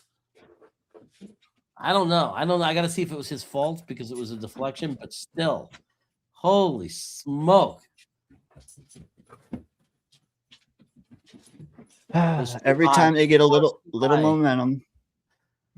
I mean, you could sit there and blame the receiver. Again, it's that, he got his hands on it. But it was just too high. No, it wasn't his fault, man. The receiver needs to catch that. I'm sorry. Maybe it was high, but the receiver's got to catch that. That's on the receiver. I mean, he had both hands to the ball. I don't even if you have to go up, you still got to catch it. And if you're not going to catch it, at least not get it down. I mean, it wasn't a great pass. It was higher than it had to be, but that's definitely more on the receiver. Does Dalton Schultz catch that ball? Maybe. Yeah. Anybody else that may have caught it. Like you wish it was to anybody other than that, right? When a guy messes up like that. Yeah. I mean, you got to get the ball down. You got to get the ball down especially on a wet, slippery day. Like you got to get the ball down and make it easy for your receivers. But at the same time, that's on the receiver. Like technically, he's getting paid millions of dollars. You know, the one thing you have to do is catch the football. Yeah. Now they're at the 50-yard line. Oh, that was a brutal backbreaker. Huge. 8 minutes to go in the half. They had 3 turnovers last week. Now they have 3 in the first half this week. Yeah. It's amazing to me is you watch how easily interceptions could happen, right? That any player, even CJ Stroud, who people put on a pedestal, why can't the Jets have, right? Even a quarterback like that, right? We went an entire season, 17 football games, and didn't get an interception. I don't even know how it's possible. I would not, I don't understand how that could even happen. I don't think it'll ever happen again. Oh, sack. Nice sack. May started to go down ahead of time. He didn't want to take the full grunt of the hit. That was Anderson who finally got it. Anderson, man. Remember he played for, where did he play? Georgia or Alabama? Either Alabama or Georgia. I know he played for one of them. He was SEC. But somebody will tell me in the chat, man, Anderson, remember he was like the dominant guy. Like even as a sophomore, people know next year, Anderson. Like everybody knew he was going to be drafted high. And I always mix up Georgia and Alabama with defenders. Alabama, thanks, Snoop. Nice little pass there. 2 defenders take him down. The sack really helped. The sack saved Houston on that. Really stopped the drive. Well, let me ask you something. Yeah. That draft, Houston took CJ Stroud 2nd overall, and then they took Will Anderson 3rd overall. Which do you think was a better selection for them?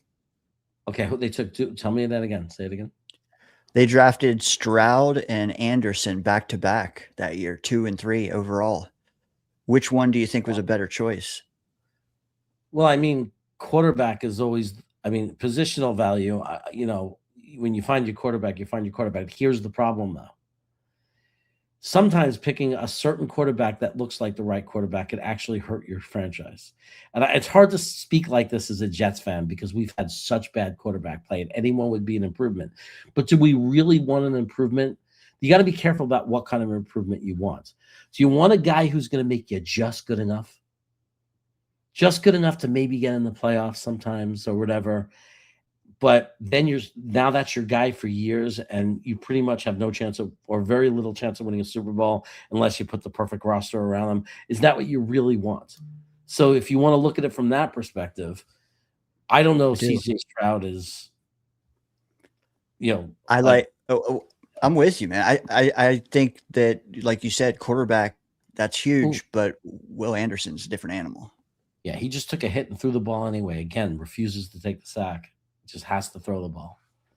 Yeah, so that's the hardest part about like why I take the selection of a quarterback so seriously. Like, and I'm nervous about it because, yeah, you can get a quarterback and they could even be good. And sometimes that's a bad thing because then you stick with them for the next 7 years, 10 years. I mean, until you finally figure it out. Like, oh, we're never going to win with this guy. Like Kyler Murray, he's been a poison for Arizona. He's been poison for them because he's just not good enough to make them a serious contender, but he was good enough to get a second contract to make them think they had a quarterback. It's so true. So true. I mean, look at Josh Allen, man. Like, they're paying him out the wazoo. He can't get over the hump, man. I don't know how to do it, but it's like we just want a guy. We want to take Ty Simpson. We want to take whoever. We need a miracle. Yeah. But when you have a guy like Lamar Jackson and Josh Allen, you have to be happy with that and figure the rest out, right? Because you can only, like, what are we really? I mean, yeah, we could sit there and obviously the dream is Tom Brady. As much as we say we hate him, the dream is to get a player like him, right? Patrick Mahomes, Peyton Manning. But in reality, and I'm right now, Lamar Jackson and Josh Allen will not be able to ever put their names with those names unless they get over this hump, right? You can't do it. You can't put your name with those names if you can't win the big game, if you keep losing in the playoffs. But as a team, I mean, we would have to be on drugs to say we wouldn't want to draft a quarterback that's Josh Allen. Like, and then you figure the rest out. Find the freaking coach if that's what it is. Find the right play. Like, figure it out. I mean, it's just that simple. I mean, are they really giving Josh Allen the best wide receivers? Like, are they really giving him the best wide receivers? No. I mean, it's like best receiver is Kincaid. Right. And he's criminally underused as well. But yeah, it's got a vibe there, like Green Bay, Aaron Rodgers. Like, figure it out on offense. You're just you, bro. That's all. Right.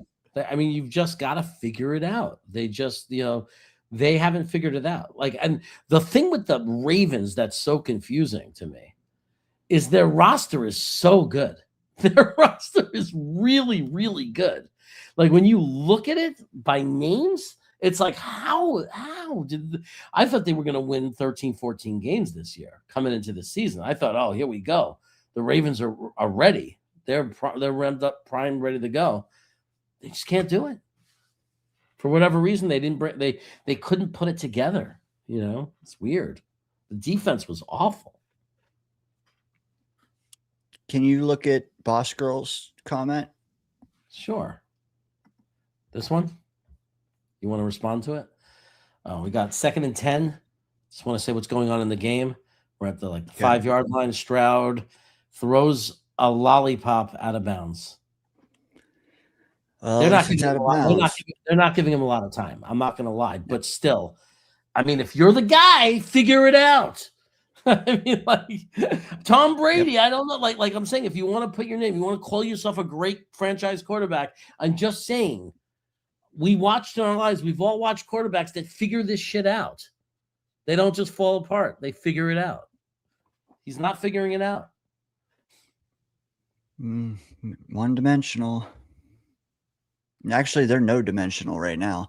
Boss Girl, I do like that plan. I even mentioned it myself at some point over the last couple weeks. God, man. What are you doing, Stroud? I think he just gave the ball away unless they call it a pass. It's either an incomplete pass or he just fumbled the ball. No, it's an incomplete pass. Thank God. But 4th and 10, Ooh. they have to punt from their end zone. Okay. And Woody Marks, RB1, questionable to return, shoulder injury. So they gotta roll with Chubb for a while. That's tough. Yeah. But I'm at the point where I have no problem with this plan, man. Just get great players and wait until the right quarterback is available. Don't force it. Don't start just grabbing at straws. And like for quarterback, I mean, if it's not there, it's not there. No, you know? But if we could, because I mean, people want to tank for March for Arch. It's like for us to be like best case scenario, we are a middling team, and the Colts are the ones that provide us with a top 5 pick. Yeah, that's best case scenario, and then Dallas maybe is like pick 12. Yeah. I'd be down. Yeah, good punt coverage there. They got him back at the Patriots at their own 45-yard line. It looks like. Yeah, man, it's if the right quarterback was there, if this was a 2 quarterback draft, then you take him, because I think the rule is if you don't have your quarterback, if you don't got your franchise quarterback, the rule is if he's there, you take him. You don't say, "Oh, we're going to wait." You take him if he's there. He's not there. There's no quarterback in this draft that you could put your franchise into. You could throw a dart later on. You could take a shot at one later on and hope it works out. And then maybe they end up being your backup quarterback. Who knows? But you can't force it. You see how hard it is. How few there are that go to that elite level that really give you a chance to get what we really want, which is we want to be championship level. There's so few. It's so hard to find. So you can't, it's at least got to be someone that you love that's there. It can't be, oh, well, maybe it's this guy because he had 8 good games in college before and then started stinking. But we saw some promise in him. That's a guy you could take later in the draft, but you can't take him in the first round. Oh, my God, wide open receiver. Patriots ball, 29-yard line of Houston. So this is the hardest one for me, man. That's the hardest one. I mean, I don't think the Raiders would do it. I don't think the Raiders are interested in doing it. And I think that the only way the Raiders would do it, if it was a disgusting offer that would make us all sick, where it would be, you have no chance to build around them. That's the problem. So what's the most you'd give? I would give one of my first next year, and swap picks with them. I would. Yeah. I know that's going to be very unpopular in this chat for a lot of people. A lot of people say I'm on drugs, whatever. But then we would still have our 16th pick this draft, and we'd still have 2 first-rounders next year. And I don't think that's that bad. Like, I still think you get a lot of players, and I think that I don't think they would. I know the Raiders wouldn't do it. So I know I'm not crazy because the Raiders wouldn't do it. So if I was crazy, then how come the Raiders wouldn't do it? Oh my God, they're at the 8-yard line. Another good pass. Booty. But the truth is, the Raiders wouldn't do it. They would turn us down. So that means that I'm not crazy. You know what I mean? Yeah, I'm with you. I think I keep my first for next year. I'd offer 2 and 16, maybe a 5th rounder to get it done, but it's not going to happen. You'd have to pry it from their cold dead hands. Right. Yeah, they're taking Mendoza. They're just not going to do it. I mean, it's like, why would they? Why would they say no? We don't want to. I mean, and no one's a guarantee, but they have the one quarterback coming out that looks like a really good prospect, right? So it's a touchdown, Patriots. Mm-hmm. By the way, Drake May just did a clinic on how to play quarterback for CJ Stroud. I think if he wants to know how to play quarterback, Drake May just put on a clinic. And by the way, Drake May is a fucking franchise quarterback. We already knew that, but now I'll just say it again. He just put on a clinic. It makes me sick and I want to throw up saying it, but New England's going to be a problem for the next decade again. If anyone who okay, let me ask you this: they're playing Houston now. Next week they play Denver. Week after they play whoever's in the NFC. Which opponent has the best chance of knocking them off? Seattle. More so than Denver next week? I mean, without Bo Nix, I mean, it's just a question mark. It's just a wild card question mark. I mean, Sean Payton's a great coach, and they still have to play the game. But if you're asking me who has the best chance to stop them, Seattle. Their defense has been lights out lately, right? So that'll be an epic game. Yeah, that's going to be our hope. But like, I mean, I'm going to root for Denver as much as I hate their guts. I hate Sean Payton's guts, but I'm going to root for him. You know, I do. It's very. It sucks being a Jet fan right now. Yeah. But you know what? If the Raiders take Mendoza, I hope he is a bust. I think anybody that pretends to know is smoking crack, because how do you watch him play and know he's a bust? I mean, I could say I understand I understand the opposite thing to say. Like, I understand saying Mendoza's not a guarantee. Like, to sit there and say Mendoza's not a guarantee, I'm not so sure. That's fine, because the truth is if you watch the draft every year, every year we're in love with quarterbacks, and so many of them suck. Right? They never make it. They're bust. So it's totally fair to say, stop acting like Mendoza's this guaranteed great quarterback.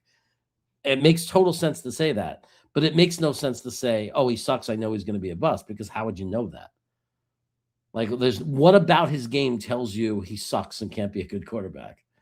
Like, that you could have question marks, concerns, but what has he done to make you confidently say he's a bust? Like, I don't understand. Like, what about his game says bust? Right? I mean, it's just there's nothing about his game that would give you information that he's not going to be good in the NFL. But that doesn't mean he's going to be good in the NFL, because we've seen it a million times. Quarterbacks who we thought they're locks, and then they come in and it's not what you thought. You know, I mean, people make fun of the Raiders for Jamarcus Russell. I mean, everybody in football thought he was going to be great. You know what I mean? It's not like only the Raiders thought he was going to be good. True. Good comment there from Bradigan too. Yeah, what does Bradigan say? This one? Yeah. I don't know if we're 45 players away, but I think it's definitely closer to 38. Bradigan, come on. There are times where I think the roster, it's so bad and it's going to take so many players. And then the offseason comes, you sign a couple of guys, you draft your guys, and then you look at it, and it for some reason, it doesn't look as bad. You're like, oh, next year, 3 1s, this could happen. You know what I mean? Like there are years where it's like, once you see it play out and the roster on paper, it doesn't feel as bad. But right now, it feels really bad. Right now, it feels really, really bad. But we've seen teams go from really, really bad to good in a really short time frame. And we have a lot of picks, and we're going to have a lot of cap space in 27.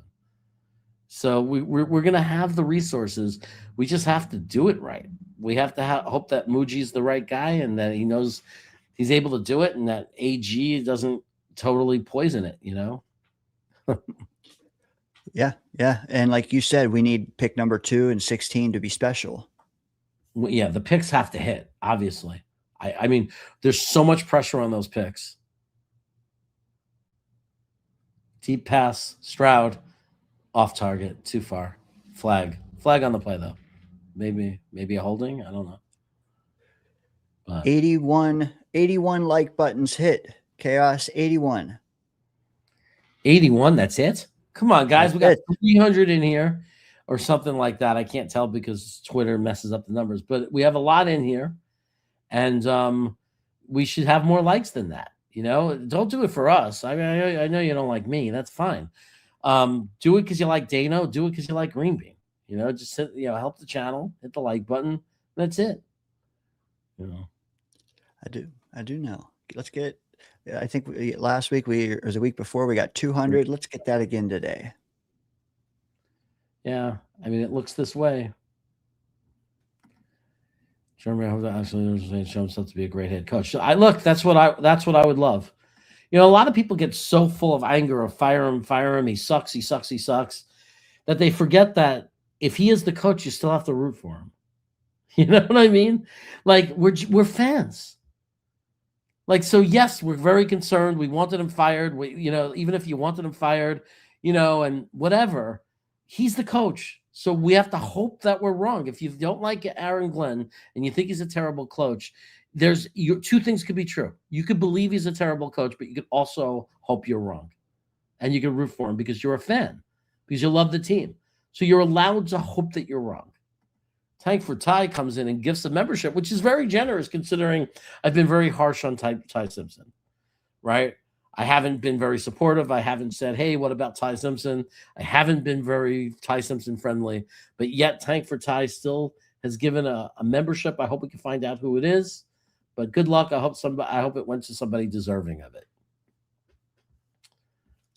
Yep. If you can find my comment, it'll tell you who got it. Who is Madeline Space XIX or whatever? Who doesn't love a little chaos in our lives? Thank you. Made in space. Made in space. I like it. Yeah. Ever since they changed the way the names work, I don't, it could be someone I would know if I could see the first name, I saw something that looked interesting. Yeah, I mean, the question I would have for Asman, I know Asman is the leader of, him and like Sack Exchange are like the leaders of the I Hate Aaron Glenn. But my question is that I would ask Jake Asman, I haven't spoken to him live in a while, are you rooting for him though? Like he's our coach. So are you rooting for the Jets? Game 1, are you hoping they lose so he gets fired? Are you hoping they lose every game and he gets fired? Or are you hoping that you're wrong? Like if I told you a story where suddenly they start winning games and we're 6-2, how are we doing this? And the players love him. And it looks great. He's a great leader and he's leading them and developing them. I know I'm talking about fantasy right now, but if that happened, are you still going to be mad? Like, are you still going to say he sucks? I hate that they're winning. Now we're stuck with him. And what if they make the playoffs and then the year after that they go far? At what point are you going to say, oh, he's good? Or are you going to hate him the whole time? I also think it's easy to hate. It's easy to say he's going to fail. Like all you got to do is bet negative against the Jets and you'll be a millionaire. Like who's got the backbone to say that guy sucks right now, but he is going to make it, Yeah. So we'll see. We'll see how it plays out. I don't right now believe he can take us there. Why would I? Right? Like I'm with you, James. Like why would I sit there and believe that AG could be the guy to take us there after what we saw this year? But at the same time, if he's our coach, we got to root for him. Now, if we start the season 1-5, 1-6, I'm rooting for the freaking tank. I am tired of it, man. Just lose every fucking game. If we're not going to make the playoffs, lose every game. I don't give a shit, especially because, I'm assuming we didn't take our quarterback. So just lose because I'm tired of it. If we're going to lose anyway, get me Arch Manning. Let's just be the team that gets Arch Manning. For once, let us do it right. The way the Colts always seem to know when to stink so they can get their quarterback. The way they got Andrew Luck, even though the concussions ruined his career. But just get me the quarterback. You know what I mean? Like if we start off the season losing, just lose. Like if you're not going to be good and competitive, then just lose every game. I got, is that another interception? Another interception. Like I mean, this is a joke. This is a joke. At some point, you got to take this kid out. He is a piece of garbage right now. Maybe he'll be good next year. At some point, you got to recognize your quarterback is not getting it done. Davis Mills. It's a terrible pass. A terrible pass. No one could blame the receiver on that or bad luck. That was a terrible pass. Jesus Christ. Yeah, they just jumped the route, man. They saw it coming a mile away. So I'm at the point where if we get off to a crappy start, I'm not gonna say, oh wait, it's too early, it's too early. No, if we're 1-5 or something like that, if we're 0-5, I am gonna be passionately rooting for them to lose every game. Once they're 0-5, there's no question in my mind that that's what I'll be rooting for, because at some point, the only way this is going to happen is if we put ourselves in a position to just get the quarterback, right? Like at some point, you have to wave the white flag and just say that's it. Yeah, so I so I can't do it. I can't do it if they're not gonna. If they're not going to be serious next year and they're not going to find a way to be competitive, then just let it go. Is it better to focus on defense in the draft then? Because, those will be easier to transition to a new scheme after. I think that, yeah, I mean, look, that's what the weird thing about hiring a defensive coordinator right now is that if it doesn't work and they fire Glenn, then we're going to I don't know, unless you get someone young and exciting who could be the replacement if Aaron Glenn doesn't work out. Maybe we're losing games, but maybe it's, maybe he's, I don't know, someone you can keep.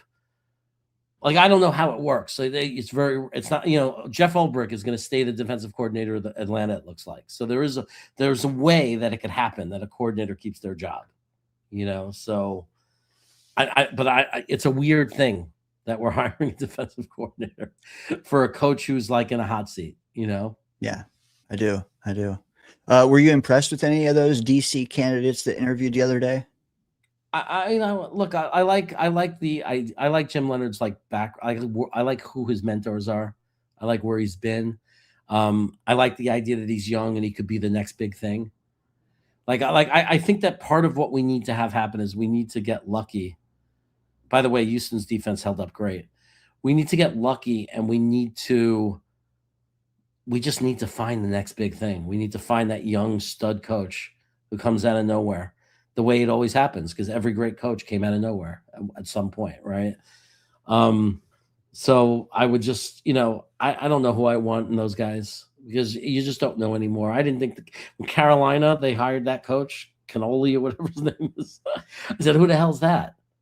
Right? I thought Carolina was going to win 3 games this year. And suddenly it looks like they have this great coach who's really turning it around there. So I don't know where it's going to come from.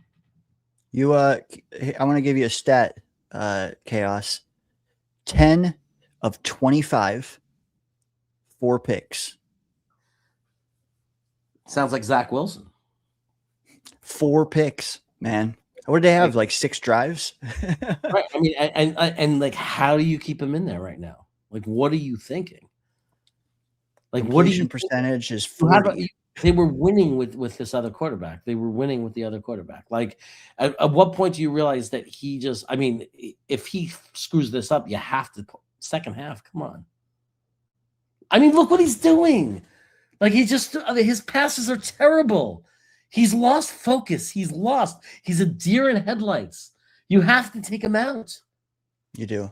You have to try to save your season right now. You have to take him out.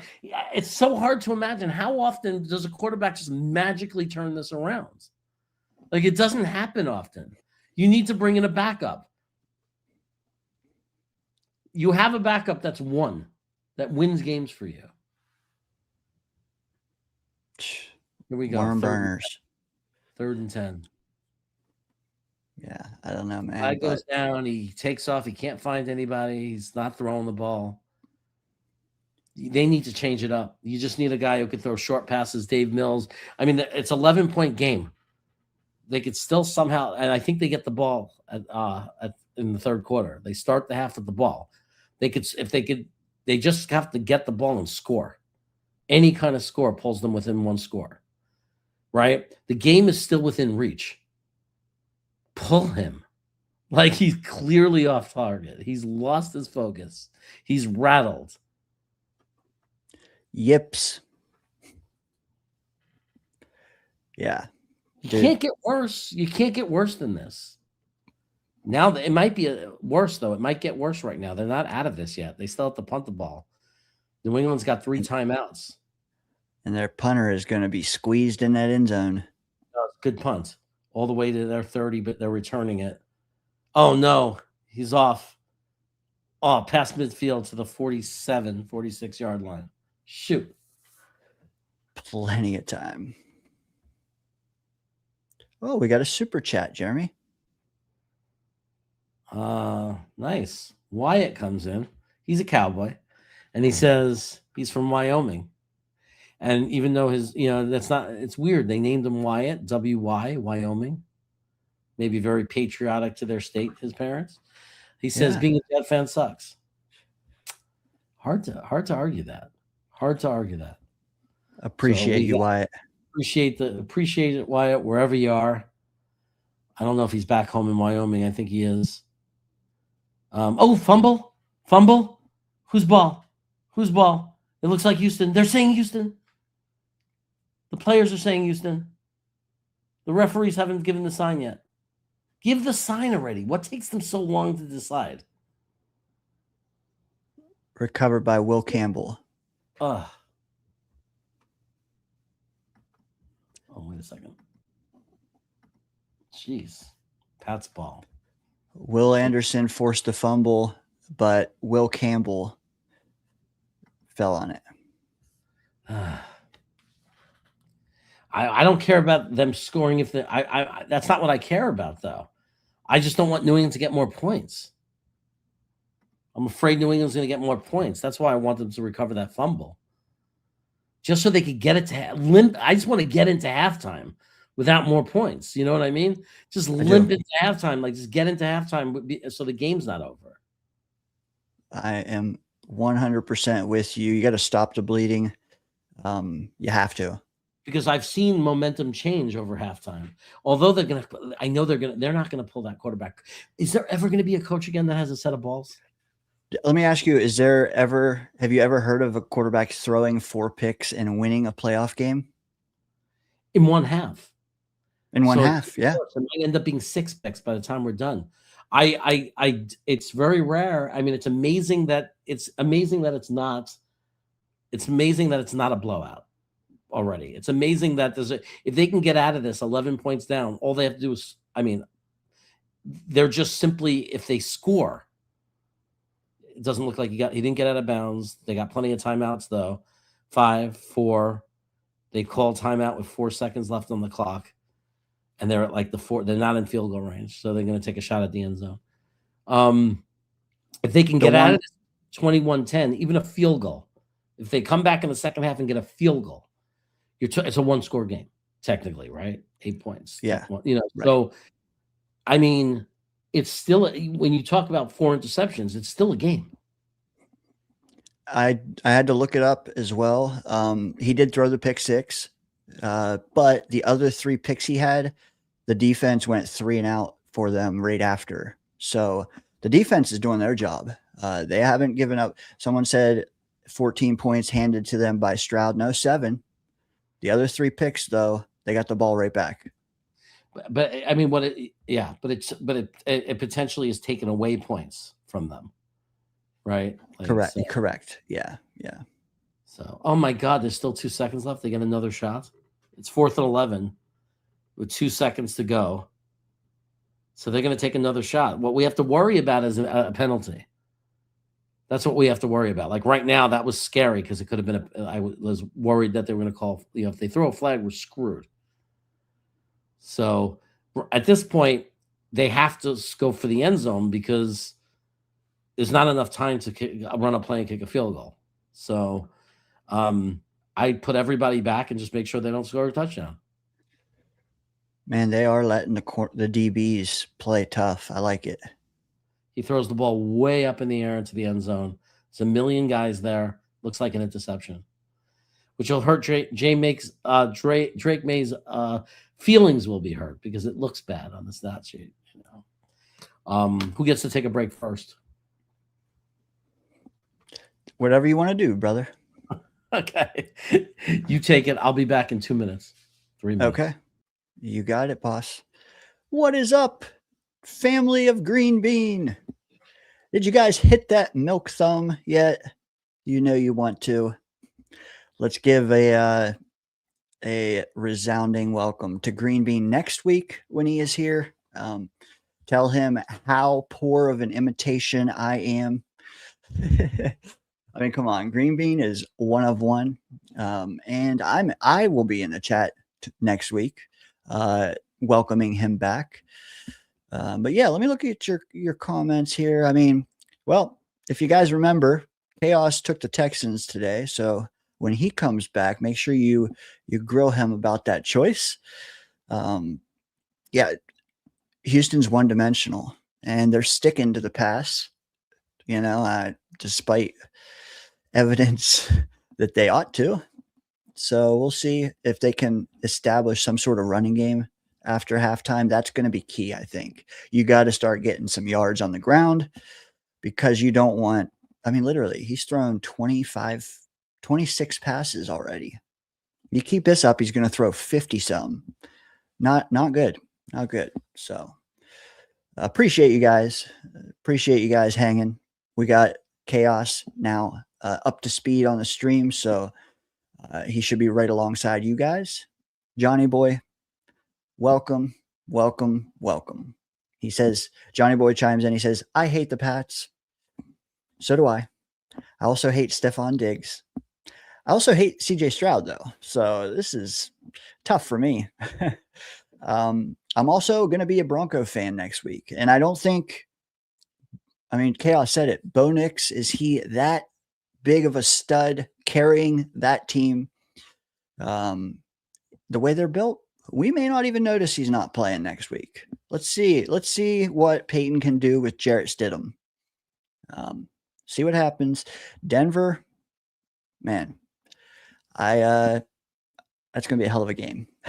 Hell of a game. A great one for Green Bean to come back and see. I mean, come on. Yeah. Appreciate you guys. I see some love coming in from the chat. For real. Just trying to keep the lights on around here. Appreciate Wyatt and his super chat. There might have been one earlier too. Appreciate that. There he is. 2 minutes goes fast. What do you I got, look. Chaos. Cookie. Okay, yeah. I'm being told that Chaos and Dane need their own channel and that Jets 830 would subscribe. What do you think of that? I saw him. He thought, okay, so first I want to say this. My channel is still active. I'll be doing videos every day this week. I'll be releasing new videos. I released like 5 or 6 last week. And Dano and I are in the danger zone. So subscribe to the danger zone. And we go live every Sunday night at 10 p.m. Eastern. Appreciate it, man. Yeah, Jets 8:30. I don't know. You might already be subscribed, but if you haven't been tuning in on Sunday nights, because we always do Friday nights, just realize now we're at the beginning of the weekend and the end of the weekend. So you get all the news and nuggets. Chaos, I'll be back. You got this, brother. I got it. That's pretty funny. I did not. I just want to say I did not eat 2 double cheeseburgers because I have to take I agreed to go out to eat with my wife this weekend, and we kept putting it off. And right after this game, Sacramento has this Thai restaurant that opened up, which is like a 10, 12-minute walk from us. And they won a Michelin star. And that's very rare for a Thai restaurant. And we've gotten food to go from there a couple of times, and it's pretty amazing. So I have this promise that after the game, I have to go with my wife to actually sit in the restaurant and eat in this Thai restaurant that won a Michelin star. So I did not eat 2 double cheeseburgers. I'm eating 2 cookies to hold me over. And then I'm going to go, and I'm probably going to get like a yellow curry or a massaman curry because that's my favorite thing with chicken. Or the drunken noodles. Pretty good. I know a lot of people like pad thai. It's still too citrusy and sweet for me, you know. But anyway, that's what I'm going to be doing. But thanks for the shout out there. Thanks for the support there, Amid Hayoka. You'll always contribute to the show in the chat. We appreciate it. So here we are at halftime of a game that's not even a Jet game. And what are we going to talk about? We're going to talk about something that's very dear to my heart. And that is, where is it?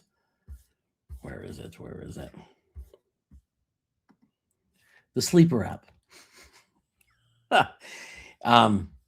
So the Sleeper app. What about it, you say? What's so special about the Sleeper app, you say? Well, they have, as you can see, promotions, and you can take advantage of that. And it's the best time to get involved with Sleeper. It's the best time to download this app if you haven't already. I do my fantasy football in it. I do my Survivor League in it. But that's not the best part. Because if you think you know football, then try to turn your football knowledge into real money with the Sleeper app, the ultimate fantasy sports app that can turn game day into payday. Just download the Sleeper app and pick more or less on your favorite players. With more stats than any other daily fantasy app, just choose 2 or more of your favorite players from pregame or live. Pick more or less from the predicted stats, and you could win up to 100 times your money. You don't just win $100. You can win 100 times your money if your picks win. Use promo code GREENBEAN, and you'll get up to $100 match on your first deposit. Up to $100 match on your first deposit. All you have to do is type GREENBEAN, all capital letters, GREENBEAN, in the little promotion area. Terms and conditions apply. Okay, so definitely see Sleeper's terms of use for details. Currently operational in over 25 states, continuing to grow. Check out Sleeper today. And we used to give examples of it. You could pick like 3 or 4 different things, like how many yards will this running back run for, and will they win the game, and how many points will the kicker get, and there's all bunch of things that you can add to it. You could add 5 or 6 different things and really get the odds up to win a lot of money. You don't have to bet a lot, right? Because you could do a lot of selections. It's and like, so I like that I don't have to throw down $100 to win any real money. I could just throw $10 down and pick like 5 or 6 scenarios and take a shot, and sometimes win up to like $500, $600, $700. It's wild, and it's all available in the Sleeper app. So again, and remember, most importantly, code word green bean. And there you go. We go back to the comments now. This is interesting. Yeah, but you know what? The Jets, it wouldn't be a game still. Whereas if Houston was to actually get the ball now in the beginning of the half, score in the first drive of the second half, it's a 1-score game. That's something the Jets don't do. Let's see if Houston could be the not Jets. And then we'll be good.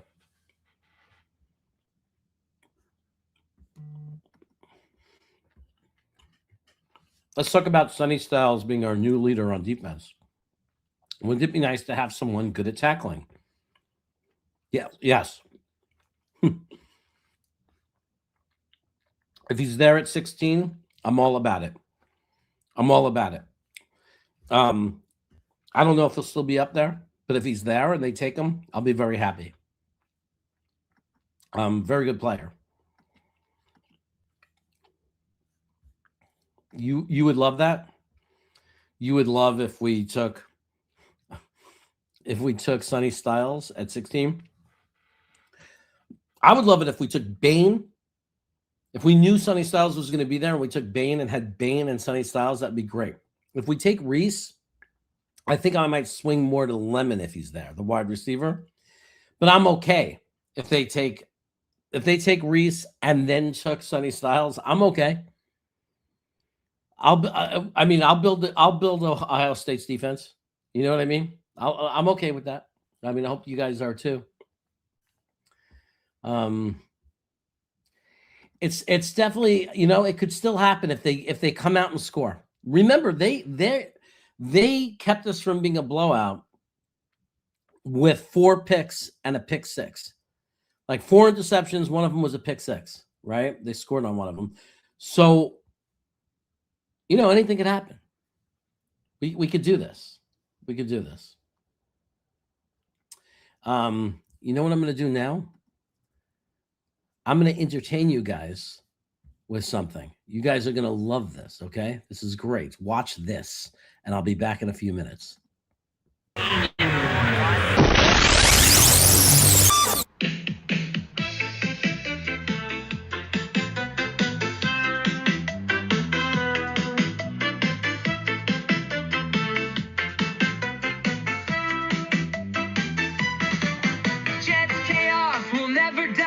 And this, I promise you, is no lie. His legend will live on, just like the catcher in the rye. His word will be shared in every classroom. Kids will be wearing a Jeremy costume. He has been a Jets fan for over 40 years. So far they have left him drowning in tears. All brakes and no gas. That went as well as looking at green beans' ass. Pizza is the weakness from this chaotic storm. That of Frankie, who used to bring the calm, not on Thursdays. With O'Leary, he will tell that dude named Hennessy to go to hell. Reacting to the games on green beans, Jets fan. Nick Shine and Dano screaming, Jeremy is the man. From Jake Assman to Gunny, to Jets talk 24/7. A New York Jets championship will be pure heaven. Deli, cheesesteak, and Southern barbecue. Jeremy and his brothers on Brooklyn Brothers Food Review. You can never get too much of his bald head. You won't forget his name until you're long dead. Jets chaos will never die. It will never die. It won't ever die. It just won't die. Jets cast will never die. It will never die. It won't ever die. It just won't die.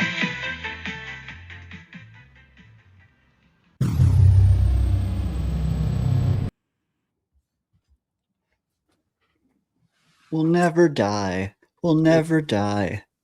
Just won't die.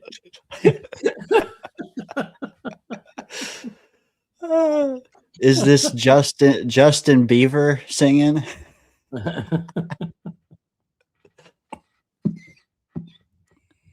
You know what? Someone asked, what's the record for picks thrown in a playoff game? I looked that up as well. Disinfo has it. Four guys have thrown 6, and one of them was Brett Favre.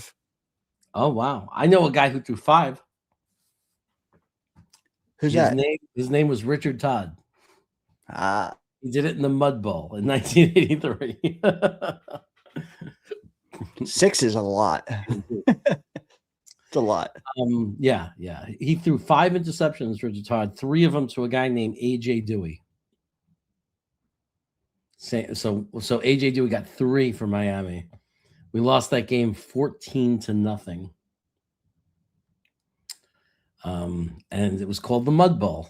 And it was really upsetting about it is, here's the start of the second half, is that we got there to that game with interceptions. Like that was what was the magic for us, is that in the 2 playoff games before that, we were getting tons of interceptions. And then it just, that's how we lost. So. What do you think Stroud just said to his team at halftime? I think he said, you're still in the game, even though we've got to protect the football. We can't turn it over. But even with all those turnovers, we stayed in the game. We're as good as they are. We just have to not turn the football over. We have to protect the football. And he probably tried not to look too much at Stroud when he said it, but he said it. There's a running play again, the same crap. So it's looking the same. So Stroud is out there. Obviously, he was not benched. I think that coaches, the difference between great coaches that win and coaches that don't win is your willingness to not be afraid of losing. Meaning, for me, staying with Stroud is I'm afraid. I'm afraid to pull him, and then we lose, and then it's because I made that decision. Instead of saying, man, he's really off today. Now he just threw a great pass, so maybe for all we know, he said, I'm going to give him one more drive to see if halftime could turn it around the momentum. And if he does really well, then he stays in the game. But maybe if he didn't throw this good pass, and maybe if he was still looking terrible, then he was going to pull him. I don't know that. I can't say that for a fact. But I think you have to be willing to pull him. If he throws another pick, or if he starts throwing off-target passes, you have to try something. You have to try something different. Yeah. Yeah, you got to somehow get some space too for the receivers. Because, I mean, let's face it, May has been okay. It's not the conditions. Out of bounds, right? It went out of bounds. Oh, my God. It's New England ball. They turned the ball over. Fumble. They're going to look at it again probably. But I couldn't see from the camera angle if it went out of bounds or not. Wow. I think it was definitely a catch. I don't think that it was. Oh, it was definitely a catch, but he was down. He still had the ball and he was down. They better not do the same nonsense as yesterday.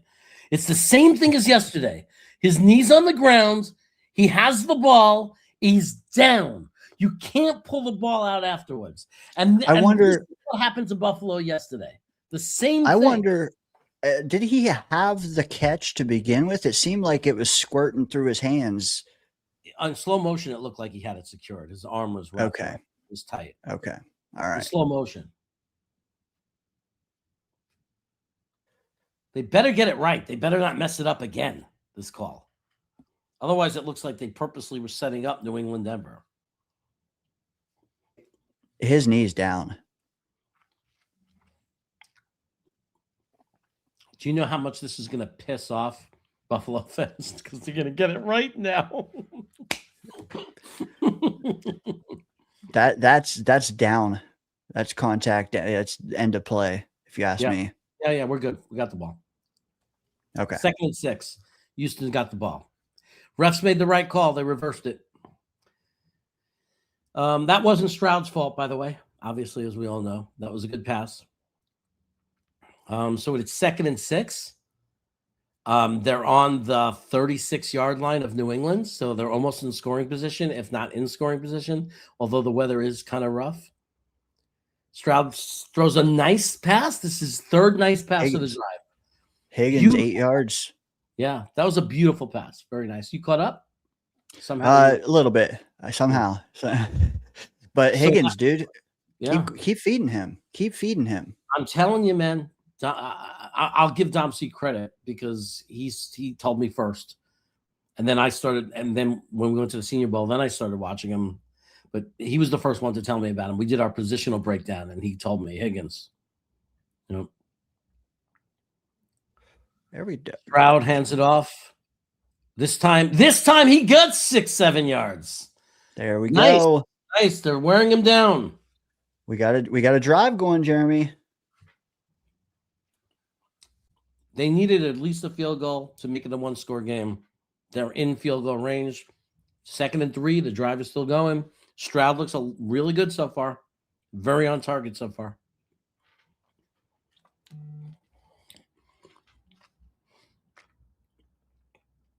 Another running play. It's going to be very close to the first down. I'm going to guess. Oh, now where he's standing, it's going to be like a few inches short. They totally changed where they were. At first, the ref was on the yellow line, and then it looks like they moved inside of it. It's going to be 3rd and 1. 3rd and 1, you got 2 plays. Got 2 plays to get it. Don't do some bullshit where you pitch the ball backwards. Just freaking push them. It's so easy. They showed you yesterday how to do it. You find a fullback and you train the fullback how to push. There it is. Push him. There you go. They got a guy to push him. He tackled him. That was beautiful. 88 did that. That's what they did yesterday. You just find the 88. You find the guy who's responsible for pushing him over the line. That was Bryant. First down. Let's go. Let's make it a game. By the way, they're probably going to ban it. Just like you're not allowed to like lift the guy up to block a field goal. They're gonna use the same logic. They're gonna like he literally took his quarterback and carried him over the line. Running play, big running play for 7-8 yards. They're wearing him down. Good. Yeah. And they're keeping Drake May off the field. That's good too. That's right. Exactly. I agree with this comment 100%. That's what you do. That's exactly right. That's exactly right. You establish now, you're breaking them down that you could run the ball. You pull that ball out of that running back's gut, and you freaking do a play action into the end zone. Do we trust Stroud to make that pass? Didn't do it. He could have done it. I'm telling you, if he pulls that ball back, he would have had someone wide open. I'm telling you. Big third down. Now, how about no illegal formation, please? 3rd and 2. It's 2-play territory, I think. You're down by 11 points, and the weather's bad like this. You run 2 plays. I mean, hopefully you get it now on 3rd down, but I would make sure I get some yardage here, like so it's not 4th and 2. That would be my priority. That worst case scenario, it's going to be 4th and 1, which means they're probably going to run the ball. Unless you want to take a shot at the end zone, it's hard to be against that. It's ballsy. Yeah. It's ballsy, but it works a lot. Like if you see the defense is really committing to, they're going to run and try to make sure they make it 4th and 1 or get the first, like take advantage of that. That could be your moment to have the tight end slip out, right? They called timeout. Mm-hmm. Play action bootleg, you think? With a runner going to the pylon?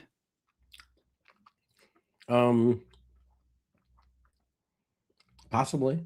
I don't like the corner thing. I think it's just too low percentage on 3rd and 2. Like if it was 3rd and 8 or 3rd and goal, like sometimes you just take that as a shot. But like 3rd and 2, that's too low percentage to a corner pass. I think if I'm gonna pull it back like a play action, I'm gonna have the tight end slip out and do a slant. But that's just. I mean, if it's the pylon, do you still count that as a corner? Oh my God! You cannot believe how bad that was. That could have been an interception. Kirk. I'm sorry. What were you saying? No, you're good. You're good. 4th and 2. What are they doing? I think they're going to kick a field goal. Okay. Jeez. 13 of 29. You can't throw that ball like that. You have to throw it outside of him. You have to drop it in. That's called touch. Yeah. You have to drop it in. Anticipation, touch. Yep. That's exactly what Bo Nix did yesterday in the end zone. That same exact kind of thing. If he would have thrown it like that, interception or incompletion, he threw it up high and dropped it in. It was kind of a bootleg too. It's what we wanted, but it was just poor execution. Field goal.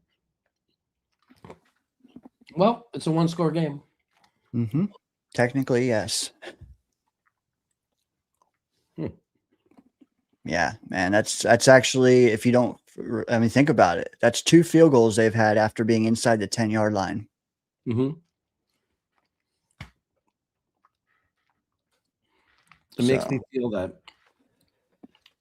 What the F happened to CJ? No, yeah, I'm saying just what you were saying. Finish what you were saying. So what happened to CJ? He looks lost, says Anthony Archer. Yeah, I don't know. I mean, if this is who he is, he's just another good quarterback that's just not good enough.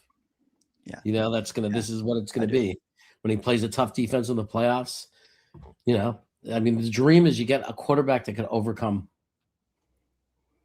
Jeremy, Snowball wants to know how that cookie is. It's good, man. There's this, we have a local market that I grab our stuff from, like when we need cream for the coffee. And they have a whole rack of stuff that comes from these bakeries, bread and cookies and stuff. And There's this one bakery that they carry their cookies, man. It comes in this whole tray of like 10 chocolate chip cookies, and they're so good. I mean, they look like Cookie Monster cookies. Like they look like the dream chocolate chip cookies from Sesame Street. Snowball says you need to review them on the Brooklyn Brothers Food Review YouTube channel. You're right. I don't do that enough.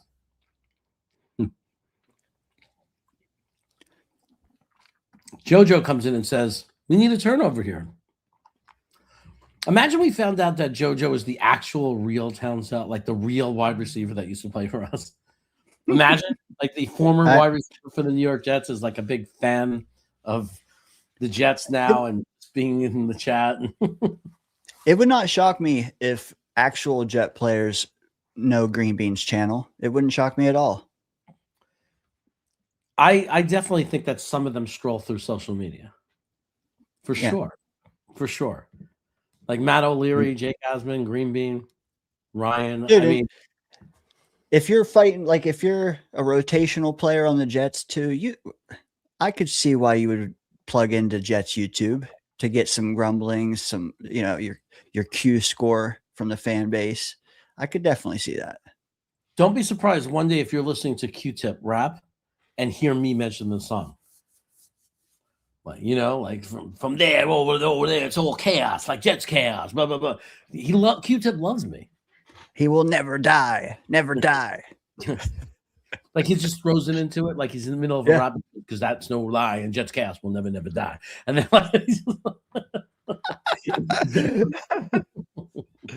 yes, I'm here for it. Yeah. He loves me. Q-Tip loves me. Sometimes Robert he Kraft. posse. He goes, try to find that Jets chaos so we can take him on the road with a. Every posse needs a Jew. He can help out. He'll bring the chocolate chip cookies. He can help with the budget too and the food. Man. Yeah. Dude. I don't know, man. How confident are you in your pick in pregame of the Houston Texans winning this game? I'm not feeling real good about it, to be honest. I didn't know that Stroud was going to come out and throw 4 interceptions in the first half, and then forget how to throw. Like he's throwing some good passes, and then he just gets into the red zone and he turns into a marshmallow. Nice stop there. It's going to be like 3rd and 5 now or something. Yeah. 3rd and 6, even better. Ramondre Stevenson. We could use a Ramondre fumble. That he's good for that.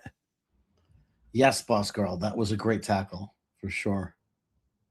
That's how you tackle in this league.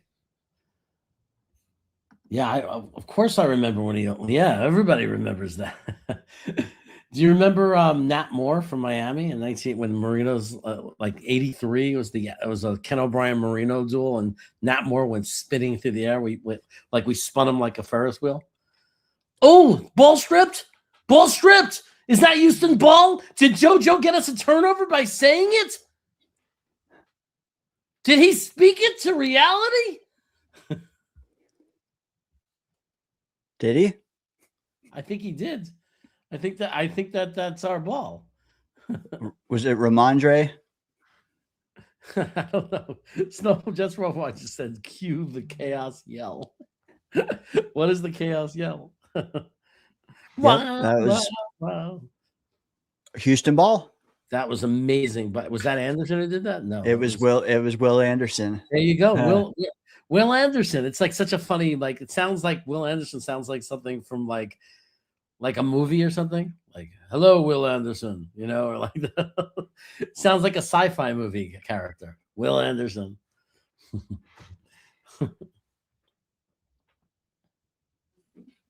Yeah, dude. It's like it reminds me of the Matrix. I don't know why. Mr. Anderson. I used to say that to my black friends in college that were rappers. There were a couple of really good ones. There was like a couple of guys in my dorm. They were great rappers. And I used to try to convince them. I go, you need a Jewish guy. You need me to hang out with you. You got to have a Jew in your posse. You just have to have one. You make jokes about me, like make fun of my nose sometimes when you're getting high. You know?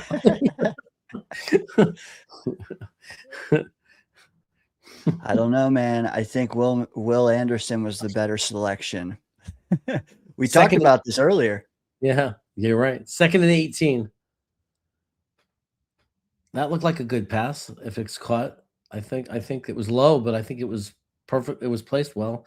That made it a very manageable 3rd down. I think it's gonna be like 3rd and 4, 3rd and 6. Very manageable though. 2nd and 18 to 3rd and 6. You can't complain about that. You're in field goal range. This is really big. You need to convert here though. Like they need to take this game, like do something, you know? Throw it to Higgins. Quit throwing it to Kirk, for God's sakes. He's running for it.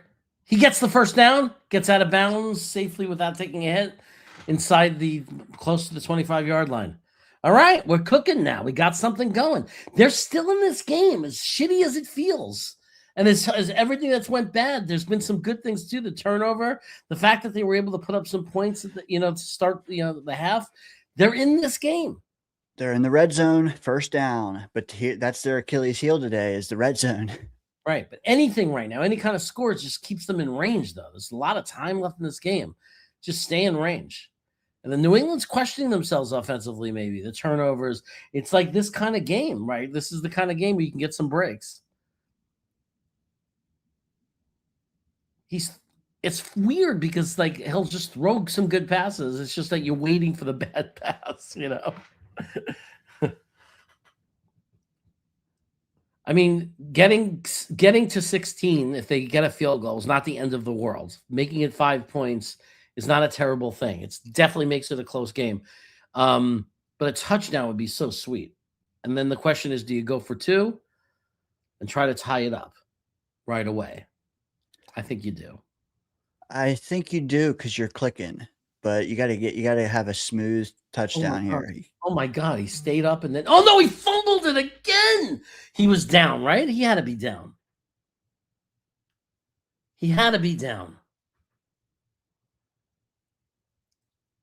Oh no, it's a fumble. He fumbled it. Oh God. What is going? These guys, what are you doing? Protect the football.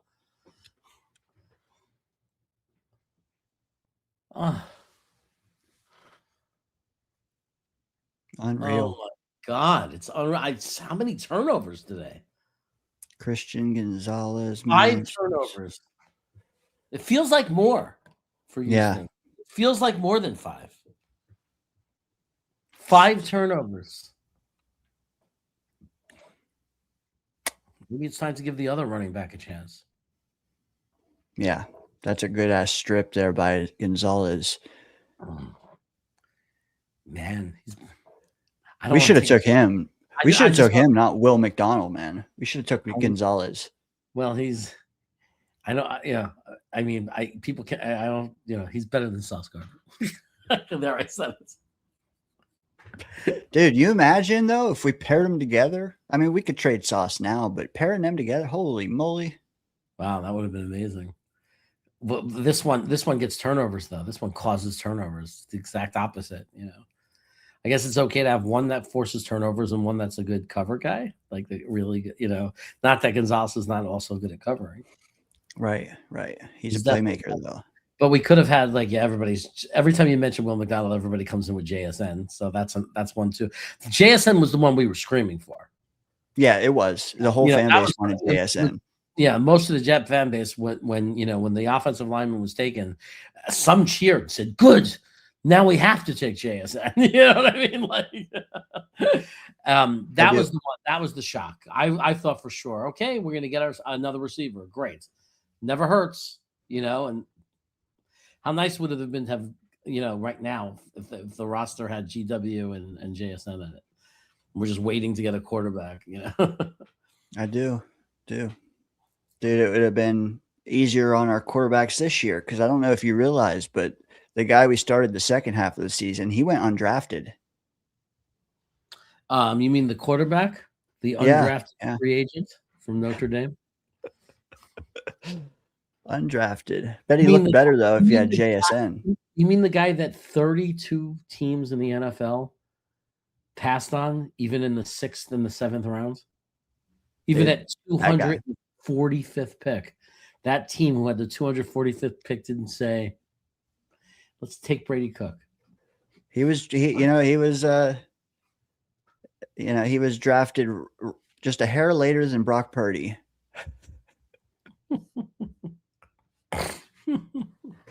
Oh boy. Well, we have a minute. Indiana or Miami? I think. I mean, I'm gonna. Obviously, it would be a big upset if Miami beat Indiana. Big upset. Like it would be very surprising to me. Yeah, I think they got it. They got to finish it off, man. Yeah, he got the Heisman. He beat the Ducks twice. You can't just shit the bed the last game. You can't beat Ohio State and then beat the Ducks twice and roll on people. Just roll over people. Correct. They would have to play. It would be as good as Miami is. I think it would be. They would have to have a really bad game, like bad things, turnovers. Like it's just they're so good right now. They're so dominant right now as a team. So, boy, that Houston D-line is so good. It's a shame. It's wasted. Wasted. Yeah. Is D'Amico's job safe? Oh, yeah. Yeah. He won like 8-9 games to end the year. It's very hard to imagine, especially because it's turnovers right now. Like, I mean, how could you sensibly as a GM or an owner look at this game and blame a coach because of the turnover? Like, how do you as a coach stop the turnovers? You know what I mean? I do. For Houston, come on. I mean, they could say, why didn't you take the quarterback out? But that turnover wasn't on the quarterback. The last two have been, fumbles or whatever. And every time, man, except the pick six, which the defense didn't get a chance to rebuttal, every time they turned over the ball, 3 and out the next drive. Defense is fighting, man. They're fighting.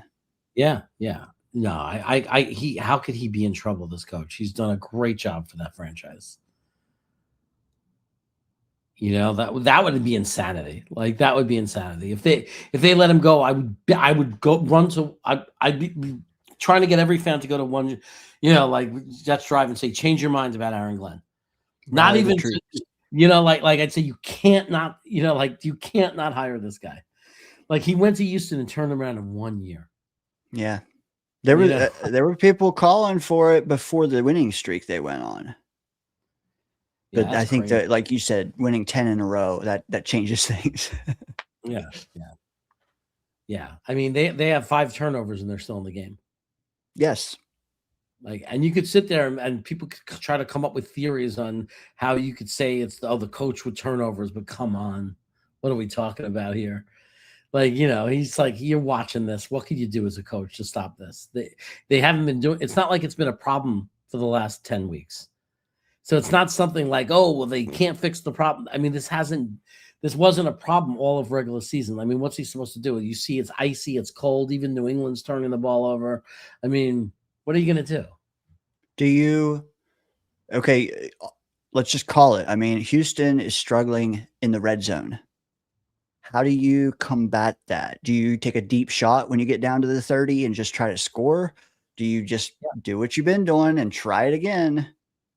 I think that we've seen we here in the chat have been calling plays better. Like we yelled for a play action and they didn't do it. And it's and it made no sense because it made no sense. You broke them down. You're running now at 7-8 yards of carry on them in the drive. You're starting to run through them. That's when you pull that football back, man, because you got them biting. They're expecting it because they can't stop it. So they're focused, so you act like you're going to run the ball because we've seen it work a million times because that's what they're bracing for. And then you have a tight end just slide out. It works so often.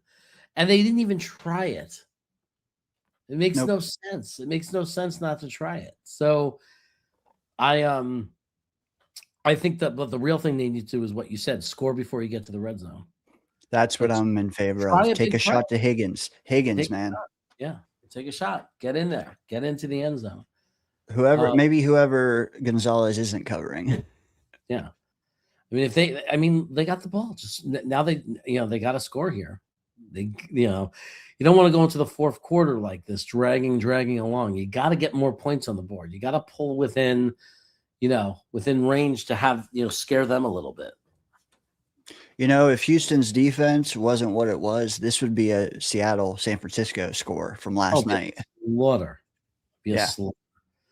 Yeah. But also look at it this way. Like, if it wasn't for all these turnovers and the way Stroud is playing, this could be a Houston blowout.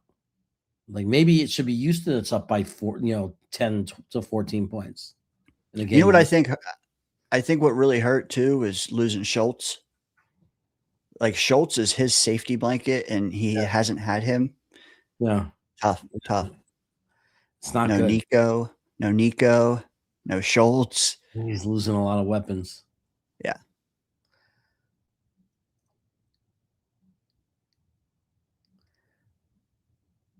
Oh my God, he almost threw an interception again.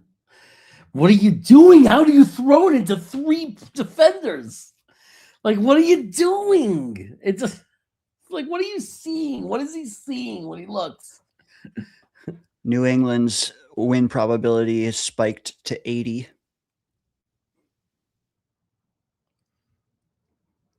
Oh my God, you didn't see that? Either side of him were 2 guys who can come in and get that ball. You have to pick up on that. He's not reading the field. How do you throw that pass?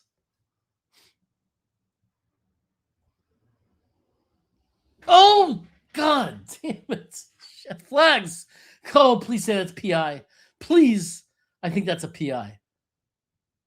Ah, good. They're showing New England fans mad. Ha, ha, ha. You park the car, mother effers. Go to your car. Where'd you park your car? Let's go. First down on the 35. Yeah, you don't think that's a penalty? Go back to the bar. That's all I'm going to do. 15 of 33. 4 picks. All right. Well, he'll take the help. The pass interference call. Yep. We'll take Yep. it. Oh, it was the kind that only gets you 15 yards or something? Because it's like, look, there's still the 35. So it was like a 15-yard one. It's like a holding or something. Oh, come on. I don't understand why it had to be that hard. I mean, you could blame the receiver or whatever on that, but like, how do you not just throw it to him? Like, why did that have to be over his head like that, where he has to jump up for it? Awful pass. Yeah, that's a terrible pass. Come on, he was wide open. I don't understand. Like you can't throw a foot. That's not that. Oh, he was wide open. Come on, like you not throw it to him. Put in Mills, they're saying. The streets are calling for Davis.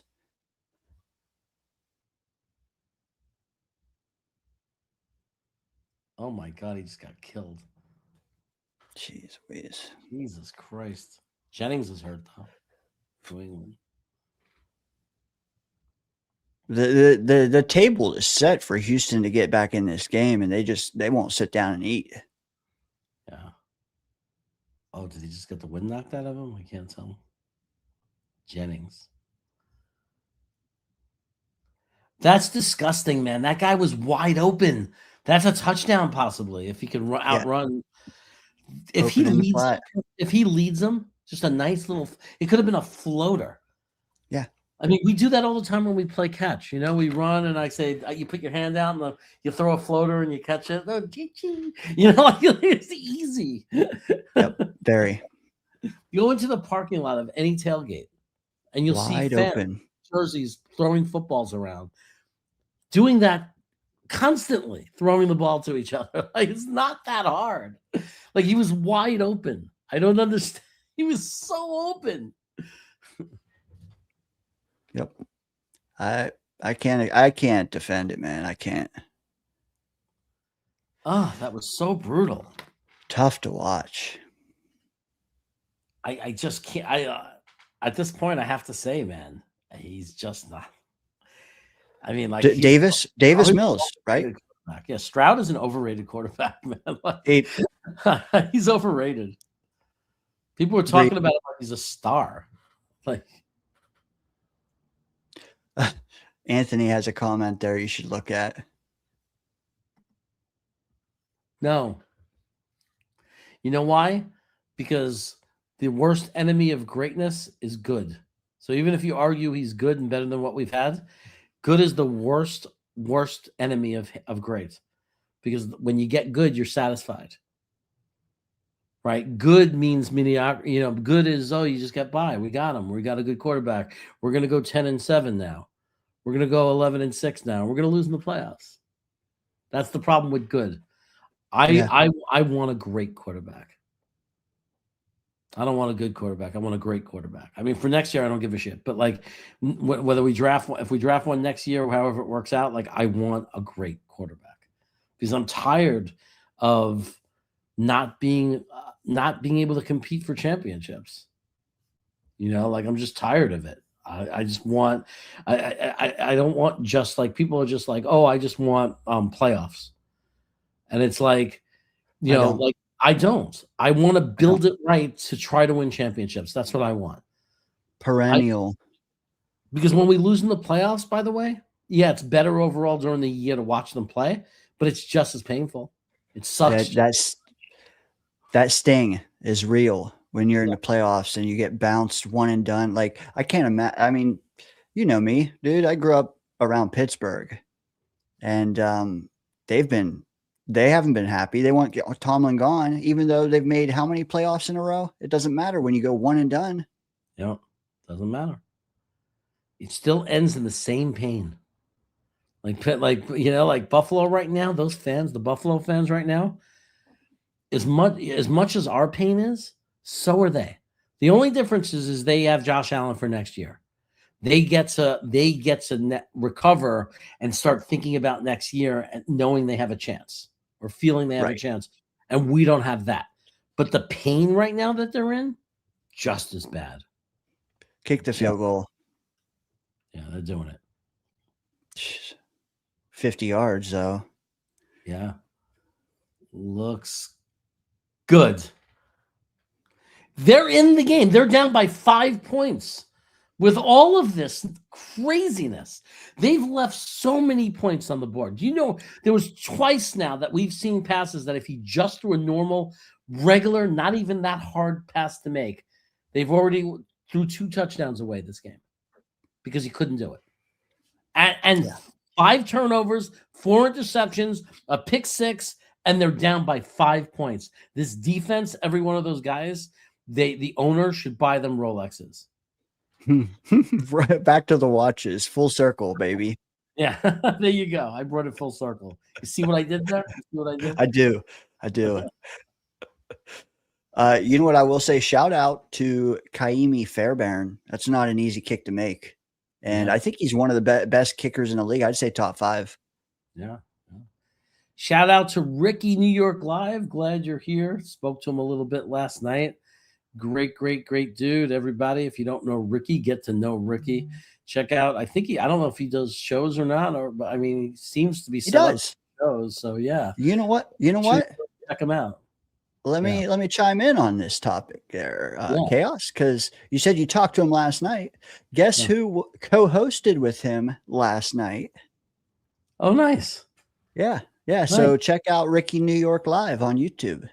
I love it. Good dude. Really good to listen to him this time of year because he watches a lot of college football. So he's into the draft. He's into prospecting players. Different perspective. You know, we all get on the same guys because we all listen to the same people. But there's guys out there, Rusty Spooner and Ricky, and they find different players. And you know what? They name these guys. I look it up. I go into I have a spreadsheet. You know, I pay this Patreon dude to get all 22 tape. And I watch the guys, and I'm like, holy shit, they're right. This guy's really good. And I get excited about the player, you know? I do remember the Swatch watch. I remember the Swatch. I remember Casio. My first digital watch was a Casio. Have you ever in your life worn a pocket? Tackle him. First down, New England. What? Have you ever in your life worn a pocket watch? No, I've never worn a pocket watch. I would love it if my grandfather would have had one and I would have, inherited a pocket watch. That'd be great, but I don't. Yeah. Did you ever have a chain wallet, Jeremy? No, I never had a chain wallet, but I'll give my age a little bit. When I was a teenager, since they didn't have cell phones, I mean, they may have, but only millionaires had them for their cars. They were car phones. He's rolling. Drake May. He takes off. He's tackled for like a 2-inch gain. So it's going to be 2nd and 10 still. I had a pager. That was when I was 15, 16. That was the big thing. You were a tough guy if you had a pager. I'm fancy. I have a pager. And we used to have codes. Me and my friends would have, like, if different numbers meant different things. Like if you couldn't make it somewhere, like you could, because you could only send numbers. The numbers would be coded. We would have like certain things. And I'll tell you something in a second after this play that Phil Adams will love.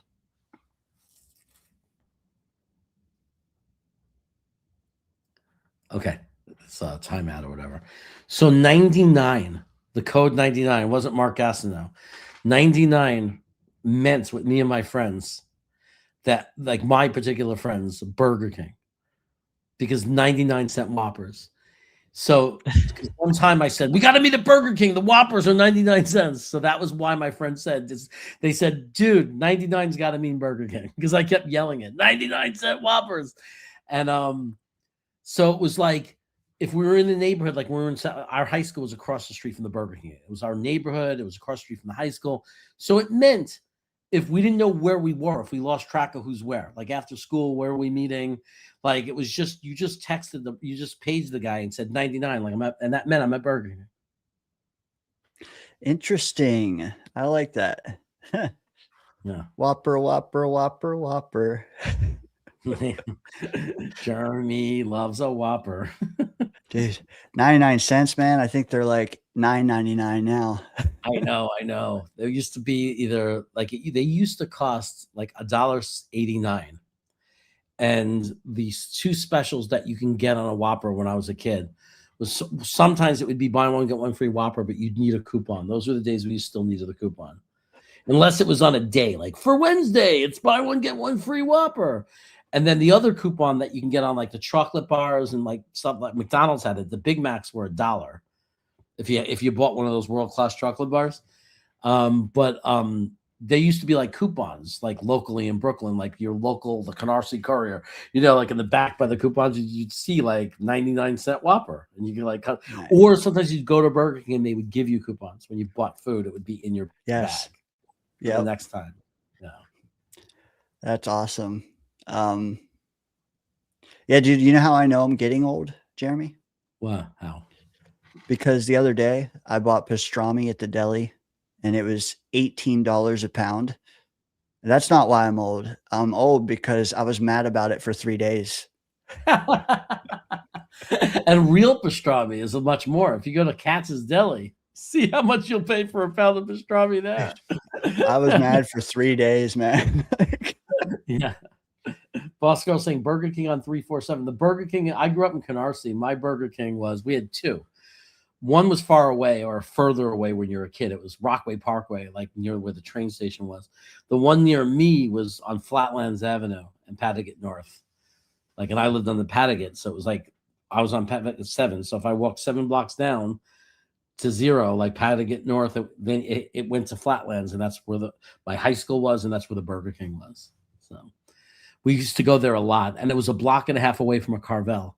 So it was Burger King and then Carvel for soft serve ice cream. That was when we were teenagers. That's what we did. So awesome. Gabagool. Hit the milk thumbs, guys. Hit the milk thumbs. I don't even know what gabagool is, Jeremy. Oh, that's when you go to Italian deli. It's the Capicola. I can't say it right. I think it's the Capicola. Yeah. It is the gabagool, man. The gabagool's a little too stuck in your teeth for me. I don't like the texture of it as much. I like more prosciutto, for regular people, prosciutto. I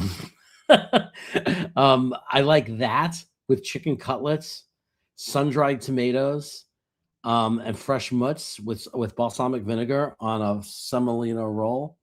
To me, that's a perfect sandwich. Pass interference on Houston. First down, Patriots. Stingley did his best Sauce Gardner impersonation. Sauce is pointing at the TV saying, "See, he do that too."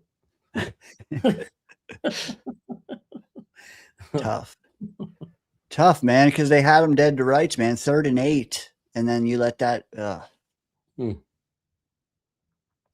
So now they're at the 38-yard line. This is really bad. We finally get within 8 points, and now the defense finally got tired.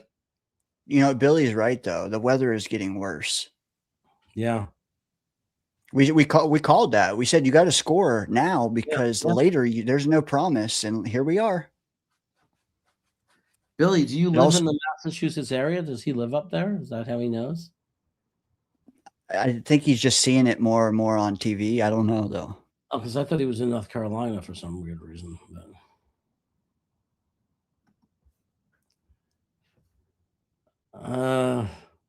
let's see what happens here. Running play. Somebody broke right through and stopped it. Good. 39 or something like that. Toto. Oh, yeah. Yeah, I know him. Toto. Big third down. Big third down here. Yeah. It's a very big third down because it's going to be hard to kick field goals in this. If you stop them now, a field goal would be very difficult.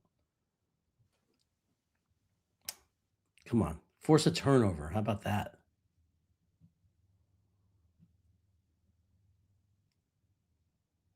He throws it deep, and did he actually catch that? If he caught that, that's a ridiculous catch. He caught it. Touchdown. This game's over. Wow. This game's over. What a catch. That's destiny. It's not over. It's not over. Keep watching, folks. It's not over. What a catch. What a freaking catch. Unless they say it touched the ground when it came down, but I don't think they are. What a freaking catch. That's a ridiculous catch. That's a ridiculous catch. Yeah, that's a good throw too. Well, we know we know the good throws. We know they have a great quarterback. Drake May is a great quarterback. Like top 5 right now, no matter what, right? No argument, top 5 in the NFL? Yeah, I mean, long term, yes. Well, yeah, even top 5 now, you're right. He's MVP convo, right? Let's name 4 quarterbacks better than Drake May, right? So this year? Right. Like, so if someone wants to Lamar, okay, but let's say even overall, like, so you're going to say right away, people say Lamar and Josh are the 2 best quarterbacks, right? Mahomes has not been. No. Mahomes Stafford has not been, right? Stafford, I don't know, better than Drake May. Okay, maybe in this moment he's better. Stafford or is good, but you're right. Like, nobody's taking Stafford over Drake May though, because of the future and because of their age, right? So it's really hard to. Anyway, yeah, I mean, like he's right up there. He's like, yeah, it's very hard to name anybody better. Is that a catch? It looked like it could have touched the turf, the ball when it came down. I'm watching it as well. The ball hit the turf, but it didn't wiggle while it did. Did it? I don't know. You can't use the turf to secure the ball, though. If you didn't have it yet, you didn't have it. Chat, let us know. They're already talking about whether it is or not. The ruling stands. Booty. We know that guy. Booty.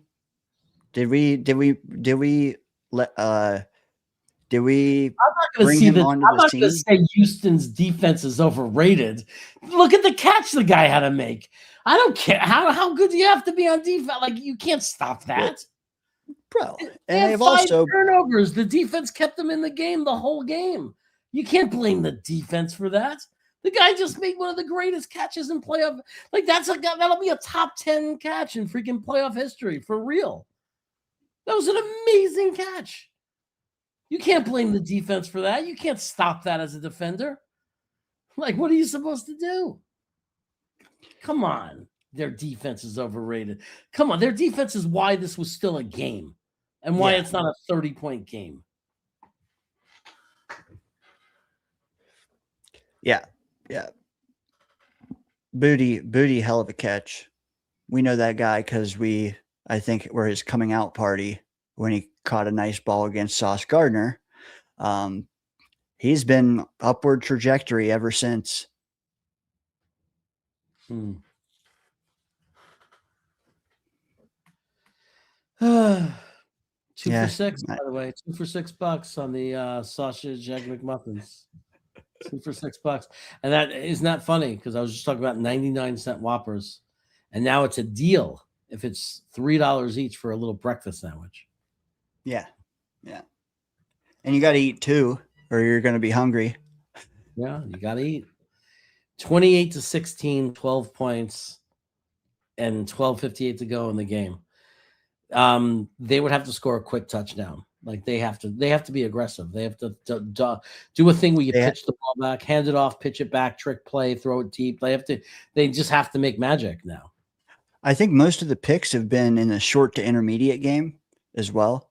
Like when they throw it deep, it's either a PI or like keep throwing it to Higgins deep, please. I asked you last time and you got a PI, so let's do it again. Yeah.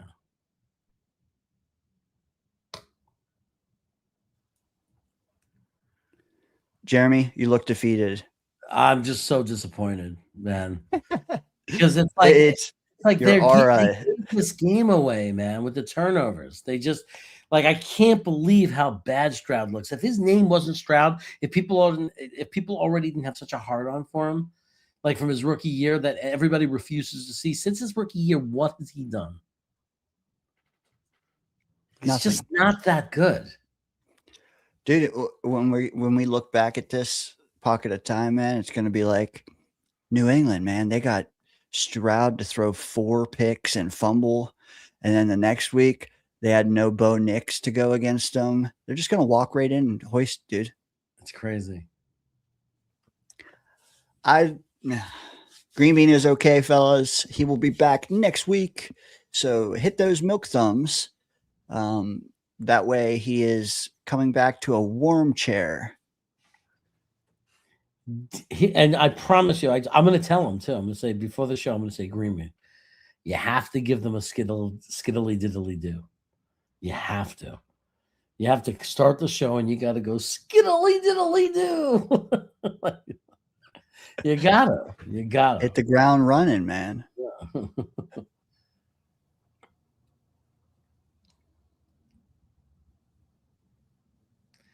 So here we go. He pitches the ball. Let's keep running the ball. Well, I can't. I got to shut up because it got like 5 yards, so that helps. But still, I don't know, man. He got out of bounds. So why is the clock running? Because they don't stop it out of bounds anymore unless it's in the final certain amount of minutes. Final 10 minutes. Houston averaging a whopping 2.2 yards per carry. At some point, you're gonna have to air it out. You're gonna have to take some shots. I don't know what else to say. Hope for the PI like you got before. Have Higgins go deep on a go route and hope for the PI. Hey, they tried. There it is. He's throwing it deep. He did exactly what I said. Oh, is there any PI? No PI though. He underthrew it. Where's the flag? Where's the flag?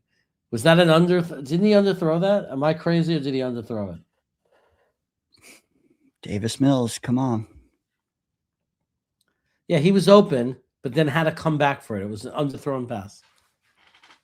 If he would, I mean, I'm not saying it would have been an amazing pass. It's always amazing when you throw deep downfield, right? But if he throws it ahead of him in stride, it's a touchdown.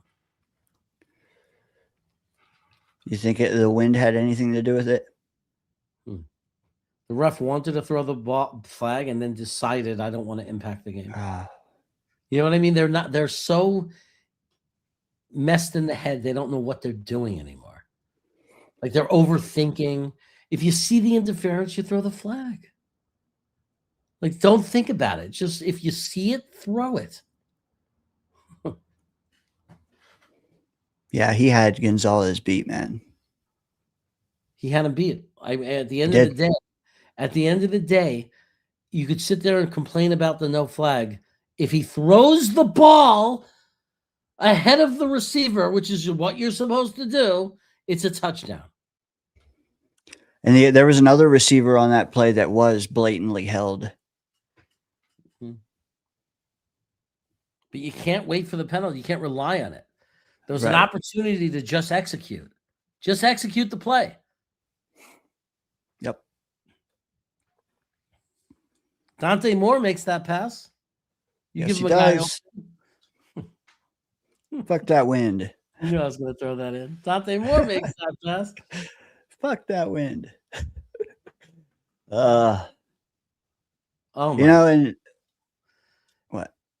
It was just a terrible play, and he got his guy hurt. His guy Stover. is holding his knee. Stover. That makes me think. Everything just becomes food to me. You know, stove, oven, wooden stove, wood oven pizza. Some Stover top stuffing. Yeah, he's a terrible quarterback, man. I don't think, and the crazy thing is it's not like they're going to do anything about it. Like they're just going to go into the offseason and they're going to start next year with Stroud as their quarterback. It's just right, and it's just basically telling their fans, because what it really means, what I think it really means is, yeah, we might make the playoffs, and then we'll lose. That's what it's doing. It's just that's a championship defense. Wasted. Yeah. Stuck with a quarterback who's mediocre, who does just enough to make you think he's good during the regular season. You know, that's what it is. It's not like there's no one to draft anyway, right? So, and they're not going to be good enough. They're not going to do bad enough. Like they're going to win enough games next year that they're not going to be in range to get a new quarterback. They're just stuck with him. Yeah. Right. And the only way they can get to a Super Bowl is if the defense is so lights out that even with just a very limited quarterback, like they would have to put him in a situation where he doesn't have to do that much. He literally did get Stover hurt on that. He tore his knee coming back for that ball. Yeah, he hurt him. He got his receiver hurt. Insane. So maybe Stroud is humbled by it. Can I spin it there? Do you think this is a kind of performance that can humble a guy and make him attack an off season better than he did before? Maybe, because I mean, you know, I think the problem is after his rookie year, people looked at film and they figured out how to stop him. You know, and he hasn't recountered. He hasn't figured out how to counter the counter. Yes. You know, like so. He got full of himself after how good his rookie season was. It's a big problem with all the money and everything. A lot of guys get very satisfied, right? Because you know they're rich. They got a private jet. They're rich. Like, yeah, play, but if I lose, we lose. Like, after 2 days from now, he'll be back at his mansion, his incredible giant movie theater TV screen, and he'll, and he's getting back to his luxurious life. Yep, handsome guy, everything going in the world. Yeah. This has to humble you somewhat, man. This is terrible. Oh, it's such a bad game. This is like levels of bad, like Sam Darnold. When he was in Minnesota, that final game against the Lions. Get it to it. Oh, yeah. All right. We got him down at like the 3-yard line, 2-yard line. It was a great punt. It was one of the best punts I've ever seen. You know what? A safety would go a long way when it's a 12-point game. Yeah. Make it 10, get the ball back, score, and make it a 1-score game. Huge. Good punt. Good punt. I mean, like he just flat out missed, even without the aside from just the turnovers. We have 3 plays now where he just missed 3 touchdowns that were just flat out missed. Dude, he skipped. He was throwing it in the turf early on too. Like, just what is he doing? Like worm burners.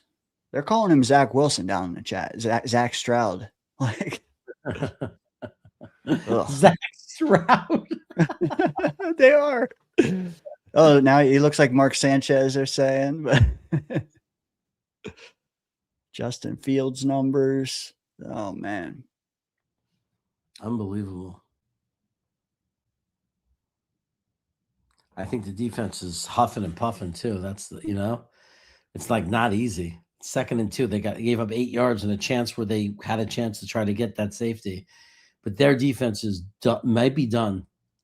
They're tired, dude, and they forced 3 turnovers themselves. Yeah, it's a shame. I think they've had it. I think they're done. And it's just when you so many turnovers and you're on the field so much, you just get worn down.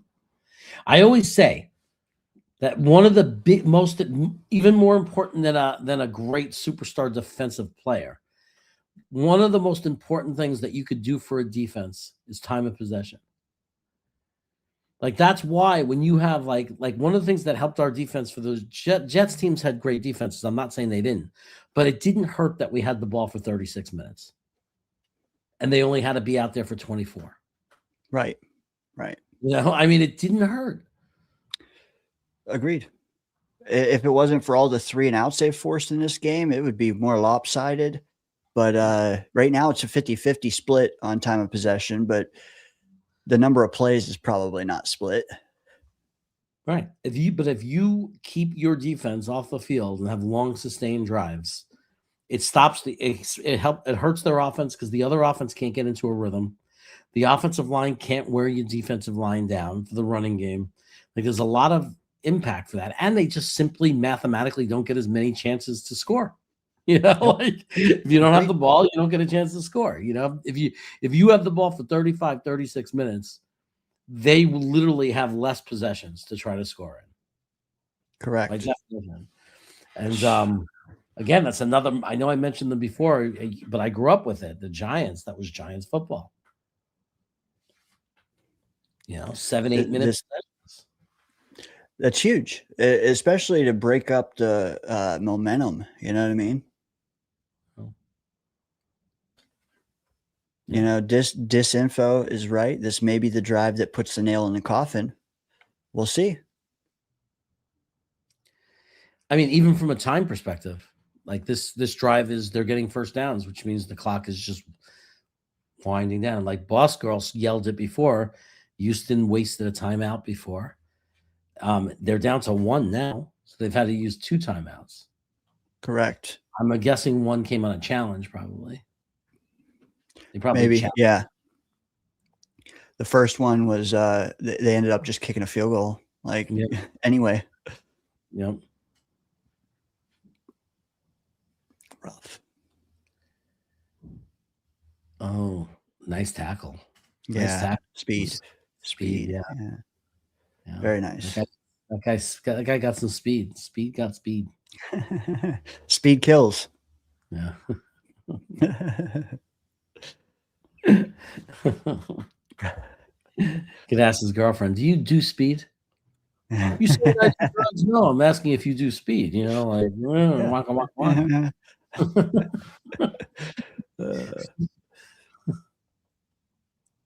It's big third. Oh. 3rd and 7. Easy first down. Yeah. Easy first down.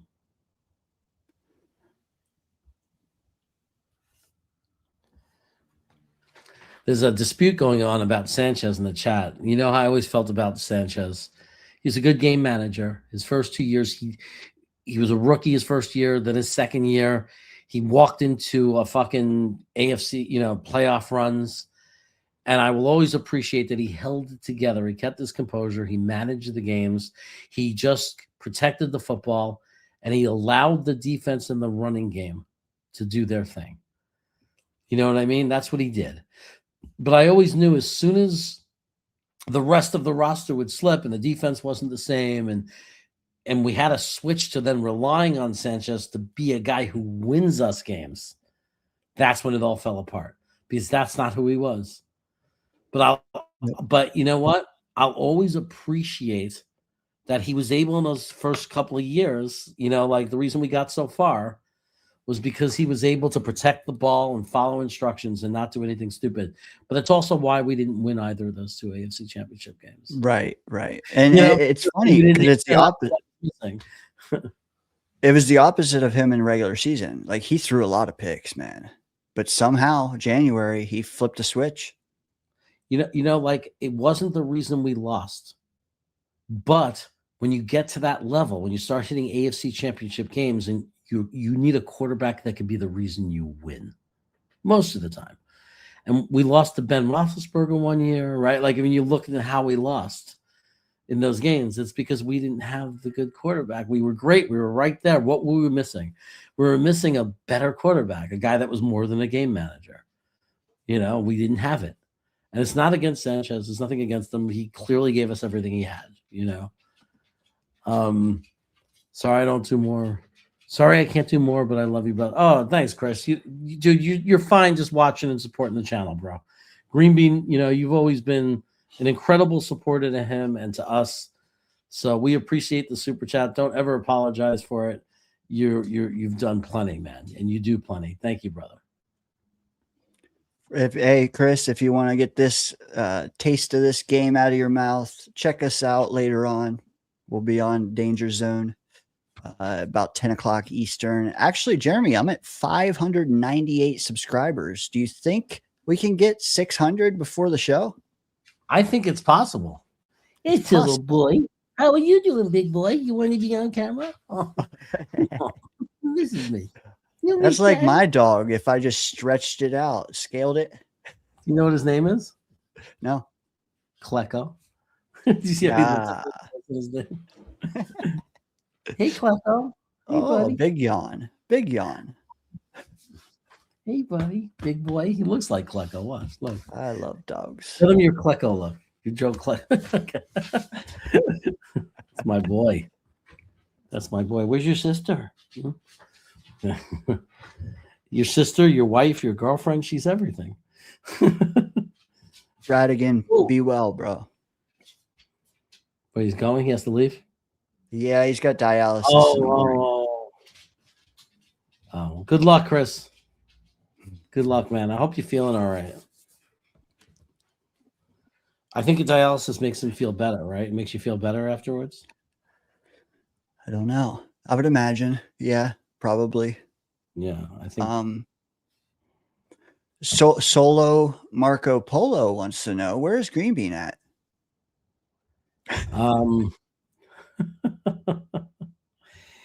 Green Bean has some family stuff and some things in his life that he had to take care of. He's fine. He's had to take some time off, unfortunately, from the channel, but he's hoping to be back next week to do a watch party for the championship game, which looks like it'll be New England versus Denver. So we're about 90. I would say we're 90% confident. We have about we're about 90% confidence level that Green Bean will be here next week streaming. He's out scouting a quarterback for Texans. Yeah. Green Bean got a job for the personnel department for the Jets. He said, "No, I feel worse, but I'm still here, motherfucker." That's great. Still here, baby. I thought you feel better after it, man. I thought the whole idea was they're cleaning it out or flushing you or something, but I guess not. Sorry, bro. Do you believe that Cam Ward would destroy the Pats in this game? That who would? Matthew Smith says that Cam Ward would. Oh, if Houston had Cam Ward, this would be a totally different football game. Yeah, they'd be watching at home like us, right? No, I think I'm just kidding. I think that I don't think he could be worse than this. Yeah, but I also think Cam Ward, the last 3 or 4 games of the year, the way he played would definitely be better than this, like, without question. Like, it was like definitely he would have been better than this. Cam Ward could throw deep. Like, he would have hit that receiver. Yeah. I agree. Sack. Hey, give me 60 seconds. I will be right back, brother. See, Gonzalez is a beast. I agree. Okay. Oh, it wipes you out. Well, do you feel better after the wipeout? Like, what about like when you recover from the wipeout? Do you end up feeling better than you do right now a day before? I'm just curious. Punting, WTF. Well, I guess, yeah, that is kind of, it's 4th and 18 though, Anthony. I guess at this point it doesn't matter. I mean, they lost, but maybe, I don't know, man. Maybe you punt and you hope for a turnover.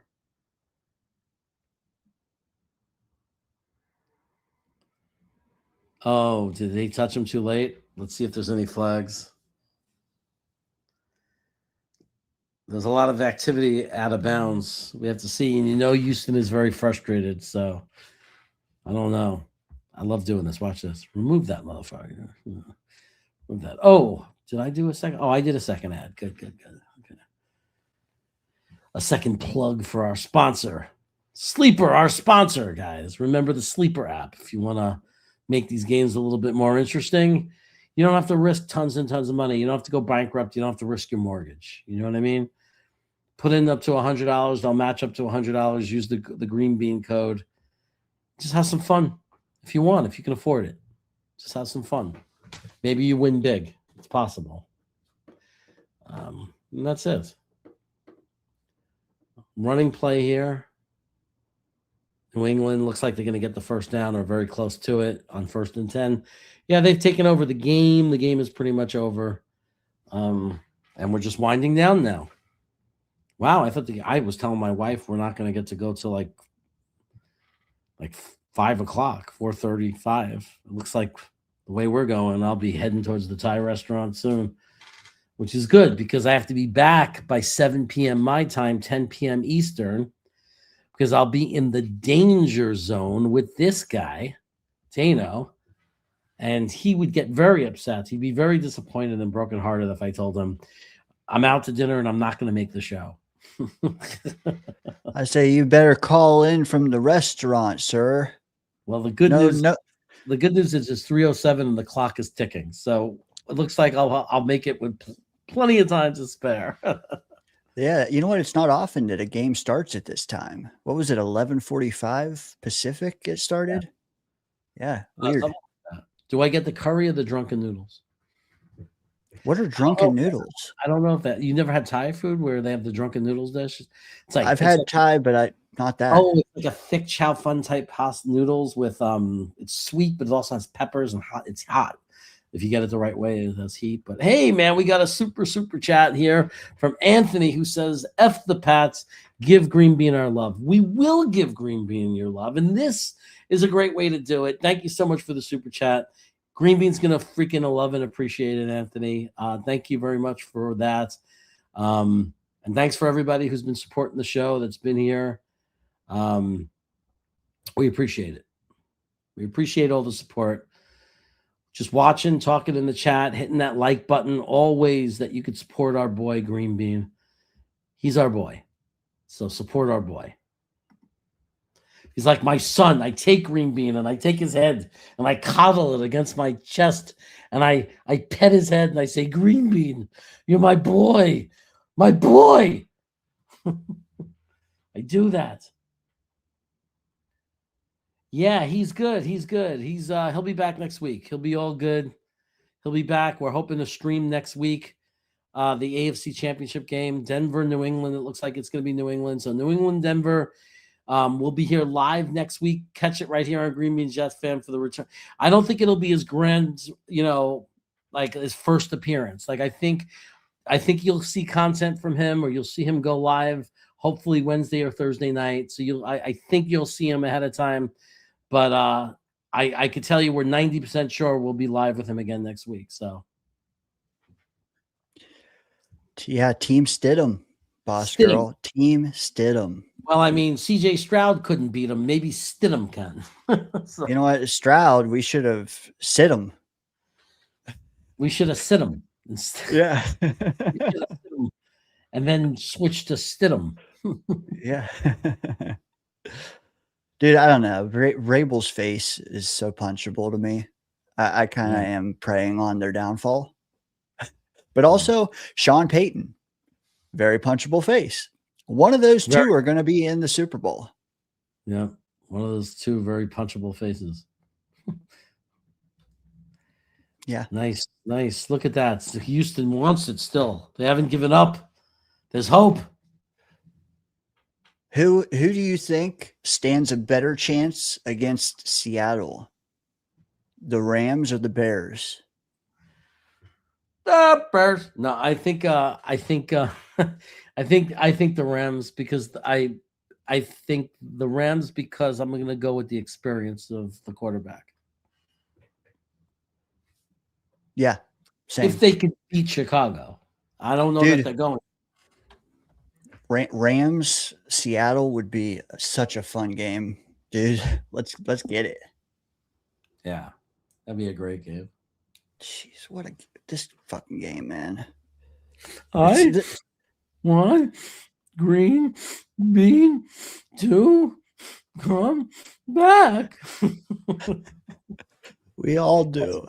That's me throwing a temper tantrum. That's my wife making fun of another person that we know when they were a kid crying. We saw a video of them, and that's what it was. That they can only say one syllable at a time when they're doing the crying thing, the fake crying. I want candy.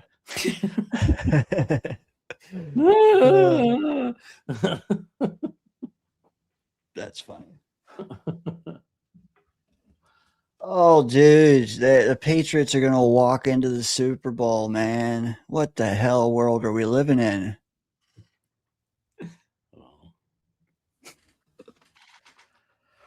Yep, New England once again, says James. Yeah. You know what? I might put my mortgage on Denver next week. I might put your mortgage on Denver. Your whole mortgage, though, like a lot of money. Like you're gonna risk it all. Yeah, I mean, hey, when you don't own a house, it's easy to put a mortgage on, right? What do you think the straight up odds would be? Like, how much will it pay if you took no points straight up to win the game? Denver money line. I bet you double your money, close, maybe at least 150%. Like, you bet $100, you'll get 250.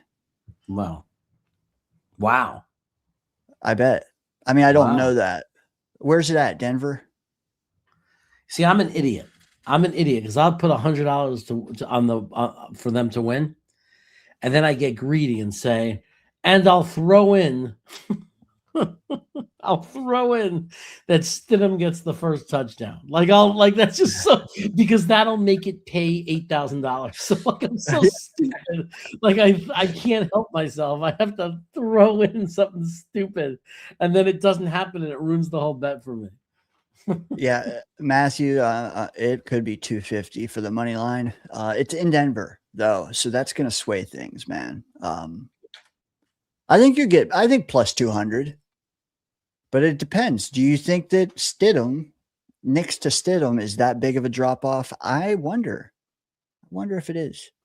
And I'm a Duck fan saying I'm questioning Bo Nix's importance.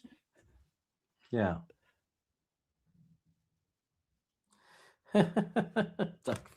You're a Ducks fan because you live in Oregon. It's so typical.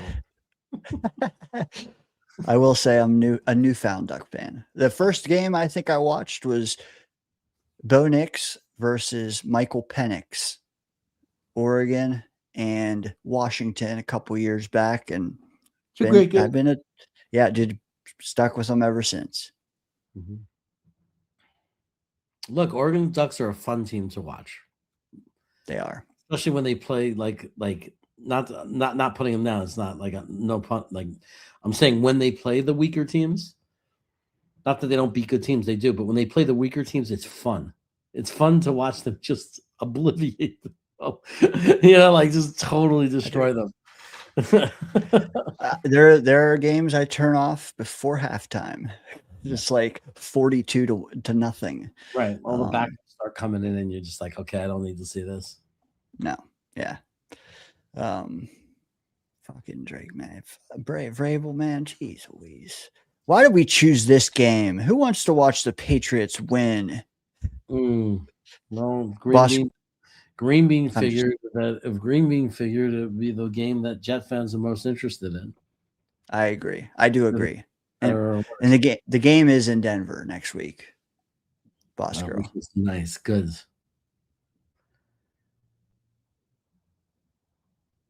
That's Bryant, 88. He already got 2 of his tight ends hurt already, I think. So they're down to Bryant. He's the pusher. He's the tush pusher.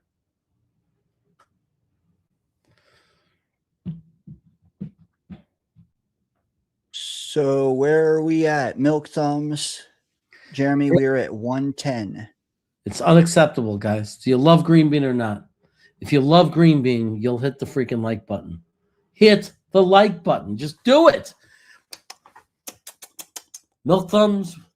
Do I need to do more of this? Oh, I'll stop if you hit it. Yep. This math is not mathing. Help us out here. Come on. You could do it. You can do it. You can do it. Here we go. So yes. Too high. He's like totally lost it. He's terrible.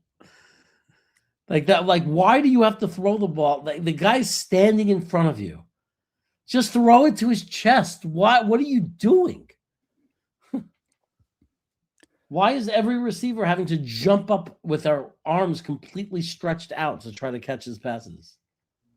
Yeah, Disinfo says, is there helium in his football? There might be if New England handled them. Yeah. 4th and 4. The refs stopped the play. They're pointing New England's way. Jesus Christ. You're right, man. It's just high, low. Poor D'Amico. Poor D'Amico. Yeah.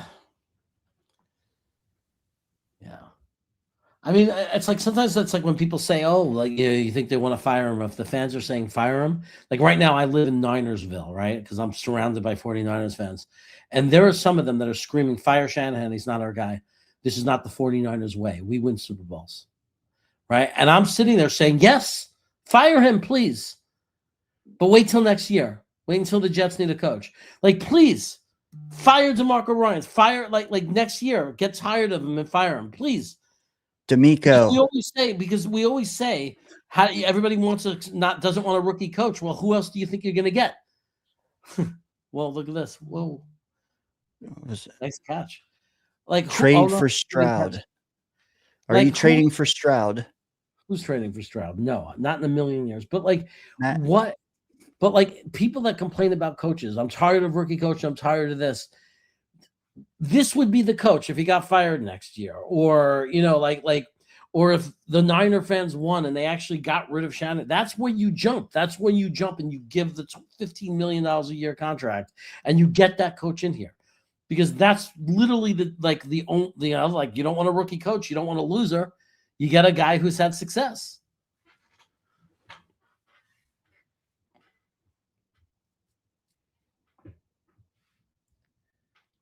But like if they fired a guy like him, like if Shanahan got fired tomorrow, even though I'm saying I've accepted AG as our coach, you're not going to sit there and say, wait a second, maybe they should consider firing AG and say, I'm sorry, like we can't pass this up. I am one of the few people that say, let's see what Glenn can do in year 2. I want to see his hiring cycle first. I want to see his free agent class first. And then I want to see his draft class. But hold on. Let me finish. Let me finish. But Kyle Shanahan Dude, I am kicking Glenn's ass so far. I'm packing his bags, man. Him and Brees Hall. I mean, packing his bags. Yeah. It's been over, bro. It's been over. Well, I'm saying it's officially over in 15 Okay. seconds. But yeah, man. I mean, but that's it. That's the truth, and that's the exception that everybody has got to be willing to do. The way New England was willing to say they were going to stay with Mayo. Vrabel came loose. They said, you know what? Fire him and get Vrabel. Like, you have to be willing as an organization, if you're serious. If there's a guy that shakes loose that you can reasonably get, realistically sign, But you have to do it. Mayo to Vrabel, though, is a little easier to sell, I think, because both guys were Patriots. We're dealing with a Jet, but you want to replace him with a non-Jet. Is that harder to sell? I don't know. Certainly not for the fans. I know 99% of the Jets, our fan base, if Kyle Shanahan was coming into, was willing to come, if his agent secretly said, yes, we'd be interested, would be all about it, right? We would be all about it. And it would be like they could even say, like, we were going to stick with AG. Like, sometimes you can't pass up certain opportunities. Sometimes you just can't. Like, and that's somebody that you just can't pass up on. You know what I mean? Like, yeah, bring him in here. I mean, remember what he's doing. Remember the 49ers defense was decimated, right? They're doing it with Brock Purdy.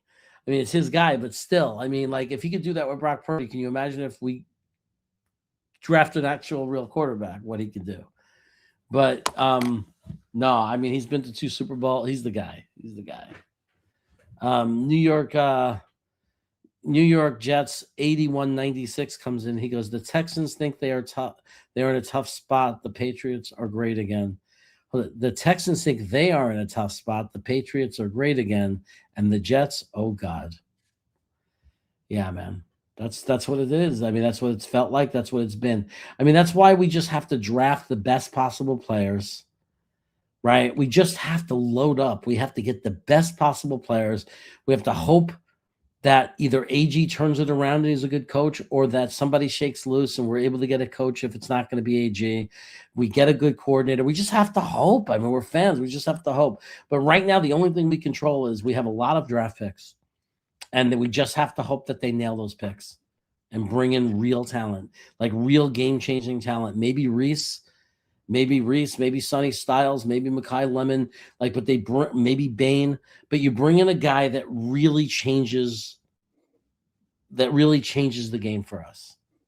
That really give me 2 Buckeyes, man. Maybe it's Caleb Downs and Sonny Styles, and then next year, let's take a quarterback and take Jeremiah Smith. We thought we had a Buckeye team before. Just wait. Yeah.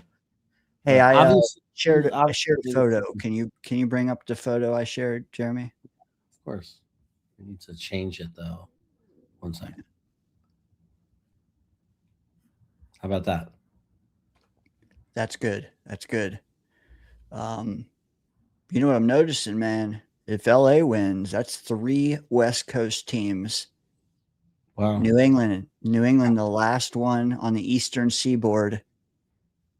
Do we have to root for them because they're the only team left on that side of the country? Hell no. No, we don't. We definitely don't have to root for them. And I will not root for them. You're right, though. Game's final.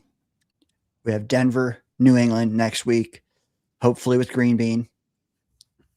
And you said it earlier. You said you predict who wins tonight? The Rams. So, and MYJ8196 comes in. He says, NFL is like the good, the bad, and the ugly. Few teams are good and most are bad, and the Jets are the only ones that are in the ugly. Yeah, we're not very happy with the Jets here, I see, but thank you so much for the super chats. Are we the only ones in the ugly? I don't know. There's other teams in the NFL that are in the ugly, that's for sure. But that's what he's saying. Only us. I don't. No. The Raiders are ugly, man. The Raiders are ugly. The Browns have been ugly. The Browns are ugly.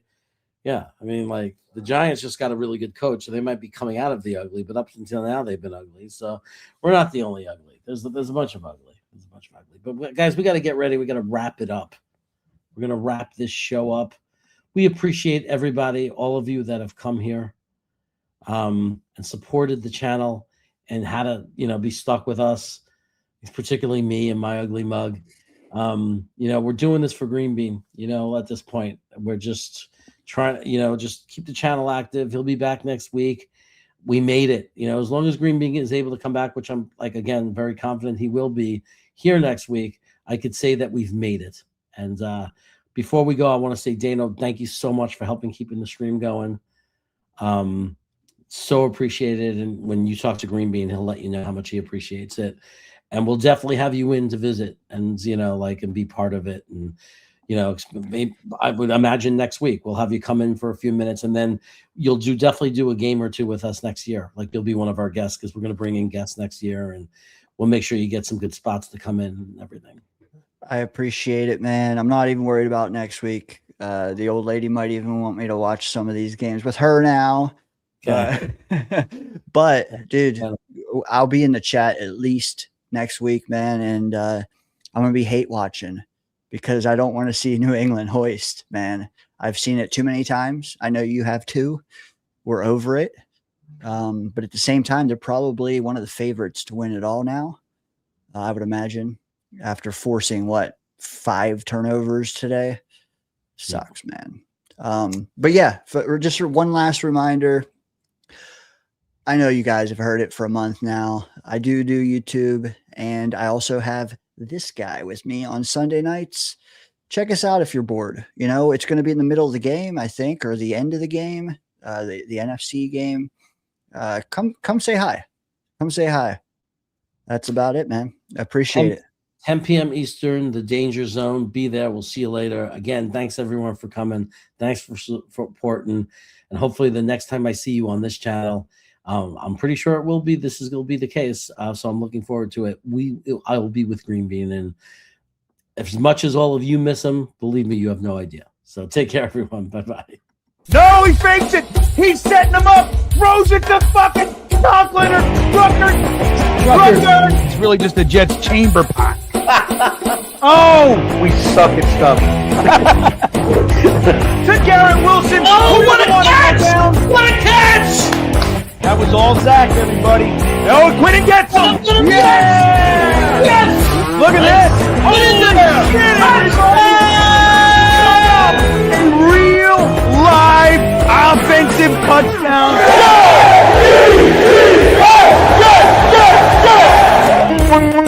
Got pressure. Run, you idiot. There we go. Oh, that's a catch. That's a catch.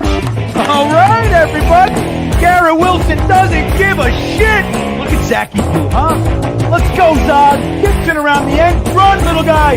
Touchdown. Oh! Are you kidding me? I believe in Zod. Let's go, Jets.